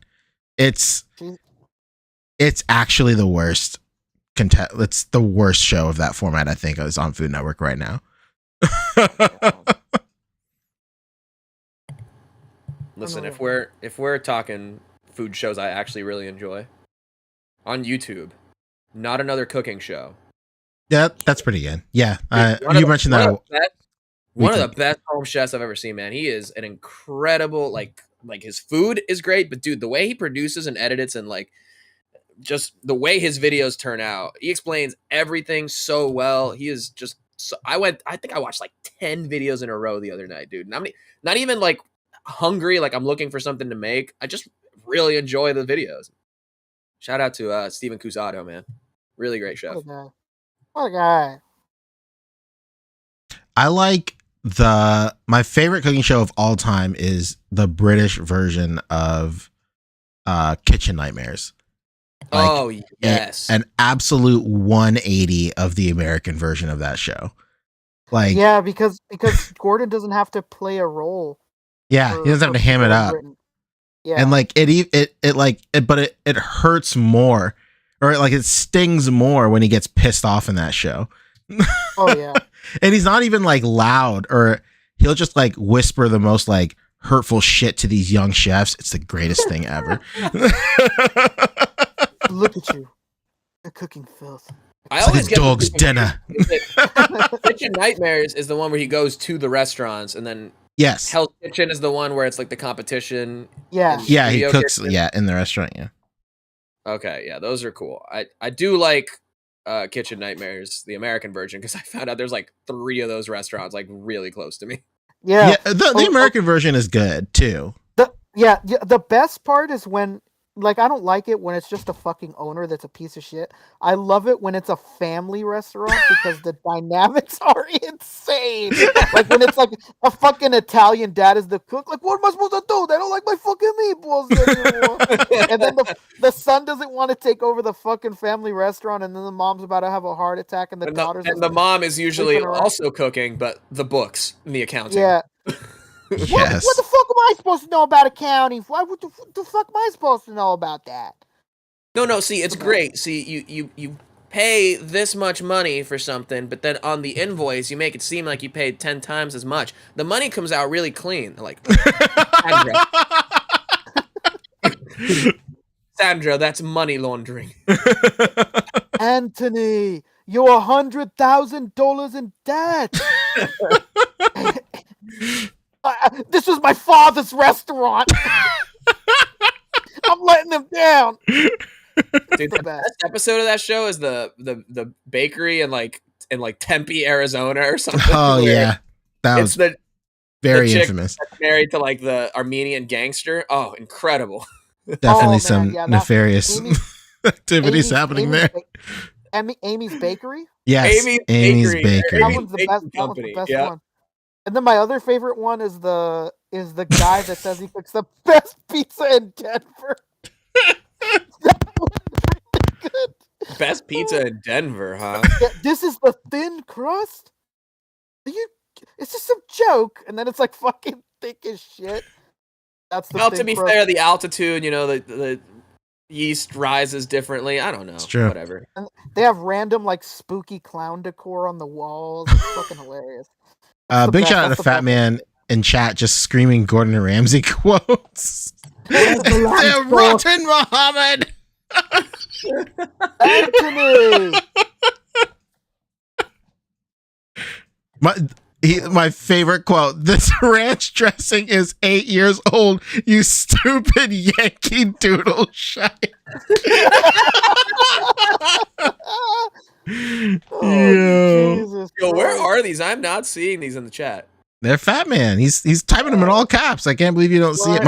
My favorite quote is from the American show. He goes to this restaurant called The Secret Garden, ran by like this classically trained like French chef. But he gets so mad at this guy. He says, "You're a pig. You're a French pig." I'll never forget that restaurant because Gordon the whole time is like, "I only trained in France and I'm more French than you," and he just starts like fucking laying into it. Where did you train in France? Yeah. Yeah. And then like the guy can't come up with where he was trained. Yeah, definitely lying about the whole shit. You're full of shit. You're full of shite. He says Quebec, like that's French Canada. Oh my god. Yeah. Oh, Okay. I too am hungry now. Wait, what's going on? Gravy? Huh? Yeah, what's up? I made Denver? actually I made an incredible gravy yesterday. It's my new favorite recipe for a red pepper vodka sauce. Wow. Oh my god, baby. Again. I'm not about to tell it on here. No, of course. I wouldn't expect you to. No. Not about to give out the secrets, brother. No.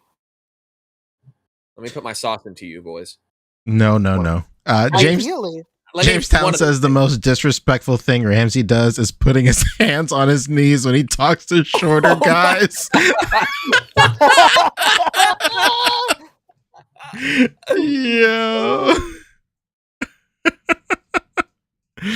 I would love it if they did Kitchen Nightmares, but he just goes to like chain restaurants like Applebee's and Chili's. Yes. That would be incredible. Or Denny's. Denny's, Perkins for you East Coasters, right? You guys got Perkins out there, right? Oh. We got huddle houses out here. Oh my god. I would love it if he went to BJ's and just critique their Pizookie technique. They're Pizookin, huh? Maybe that's too specific. You guys want to do plugs and dip out? It's about to be. For the love of God, yes. Please, yeah, let's get the fuck out. We've killed this damn chat talking about fucking Food Network. My stomach is rumbling, sir. Oh my god. All right. One last Gordon Ramsay quote. It's where he's at this like Indian restaurant in England, but like the front of the house staff is like very like full of themselves or whatever. Hold on, turn off the mic. No, did I not? Yes. It did for a second. Okay. But Indian restaurant, right? He's critiquing like everything. There's like a million things on there. There's a million things on the menu. Everything feels like manufactured. Why does this keep happening? You keep really? Still? Yeah. That's crazy. I don't know what it is. I don't know. But he ends up. There's one guy in the corner of the restaurant making nonstop for like the whole time this guy's making naan, and then he's just like he's like look at this guy making naan. It's like the best. This is the best part of this whole restaurant. What's your name? And he goes, "My name's Harry." He goes, "Well done, Harry." The worst, stupidest shit ever. Is that the one where the table has the naan bread on fucking hooks and he's pissed? On hooks, and he's like, why are they on hooks? This isn't a lamb being displayed after the slaughter. Yeah. It's the exact quote. And then he comes back 6 months later and he's like, "Are you joking? The fucking hooks are back!" And then he tries to throw them out again, and the owner's like, "I'm going to buy them again." Like, he's fucked. What's a morbid way to display bread? Really is. Like Texas Chainsaw victims. Like, ooh. All right, okay, let's do plugs. Let's get out of here. What'd you do? What do you got going on, Fabio? I don't know. You cut out. I don't know which name you said, so I'm gonna assume it was me. I don't know why that keeps happening. It's weird. Maybe my gate, maybe my noise gate is like really weird. I don't know. Yeah, it could be. But anyway, hi, I'm Fabio. My friends call me Fobster. Here on YouTube at Fobster. Go check out my weekly streams every Monday, every Mezco Monday, in fact, 5 p.m. Pacific, 8 p.m. on the East Coast. I had the lovely Poncheesy, who you might know from the A.C.B.A. podcast, on this week, along with fellow YouTuber and toy reviewer and toy collector, Pock Photos, who was here in the chat with us as well earlier. Shout out to Pock Photos. Check him out for like McFarlane reviews and all that. Had a great conversation with these boys regarding being a completist. And then go check out The Figure Booth, also here on YouTube. The Figure Booth hosts Josh and Nate, Figure Fan Nate, and Prime to the First. We, just got to chatting. It was a great show. They do a nice long-form interview show as well. They have a little segment called The Dirty Dozen, where they hit me with all these different company names and give you rapid-fire opinions.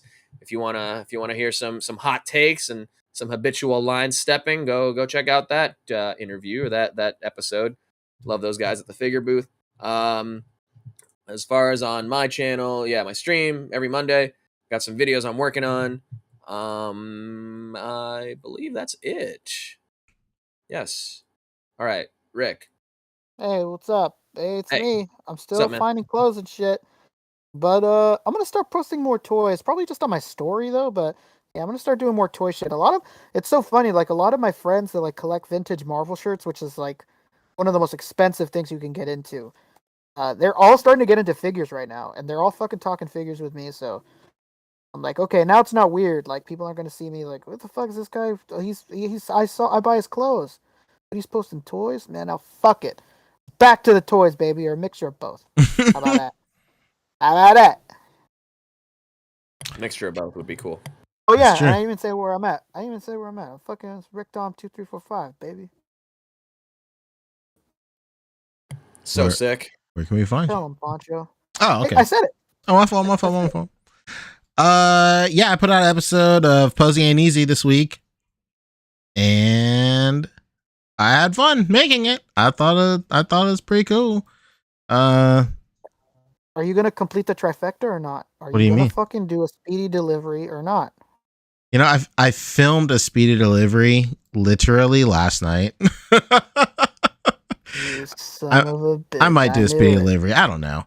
I want to do I started a show called Figure Update, and there's only one episode. And I want to do that. I kind of want to just not do a speedy delivery and then just put those figures in what do you call it? In a Figure Update or whatever. But that's neither here nor there.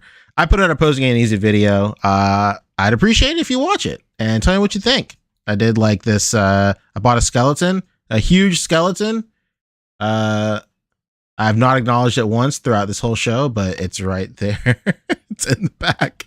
He's all hopped up on nuggies. You just use that to get into the carpool lane. I know you. Absolutely. But yeah, I had a lot of fun. This is the first video that I ever put out that I didn't do the premiere immediately. I set it for a couple of hours later, and there was a bunch of people that came in, so that was a lot of fun chatting with everybody. So that was super cool. So check me out on YouTube at Poncheesy. All of our stuff is down here below. Also a big shout out to Koopa Steve and Jamestown in the community. I bought stuff from them this week, and they both included little extras in the package. It's incredible. Koopa Steve gave me this rad picture. It was super cool. And then Jamestown sent me a third party Goku hair sculpt that I actually didn't have. So It's awesome. I can't thank you guys enough. It's been great. And that's it for me. You want to take us out, Fabio? Yeah, I do. But Where's he not taking before us? I acknowledge Jamichael Johnson, who says that before we leave, guys, remember, Mortal Kombat 2011 was a movie. That's it. Out of every movie I saw 2011? last year, it was definitely one of them. Yeah. I don't know about 2011, but yeah. 2021. 2021. Oh my god. Well, you know, I'm out here living in 2011 still because it's really all been downhill since then. I mean, Sure. when was that the year of Harambe? I don't even remember. What? 2012. No. That was 2012. 2012. Harambe. I don't know, man. Anyway, that was when the timelines diverged. Anyway, thank you so much, everybody, for hanging out, watching the Articulated Comic Book Art Podcast, episode 206, what middle school dreams are made of. Open bracket, Mezco, import, and more, close bracket. As always, rate, comment, and subscribe. Hit that bell down there. And until next time, peace. And watch the skies. Goodbye.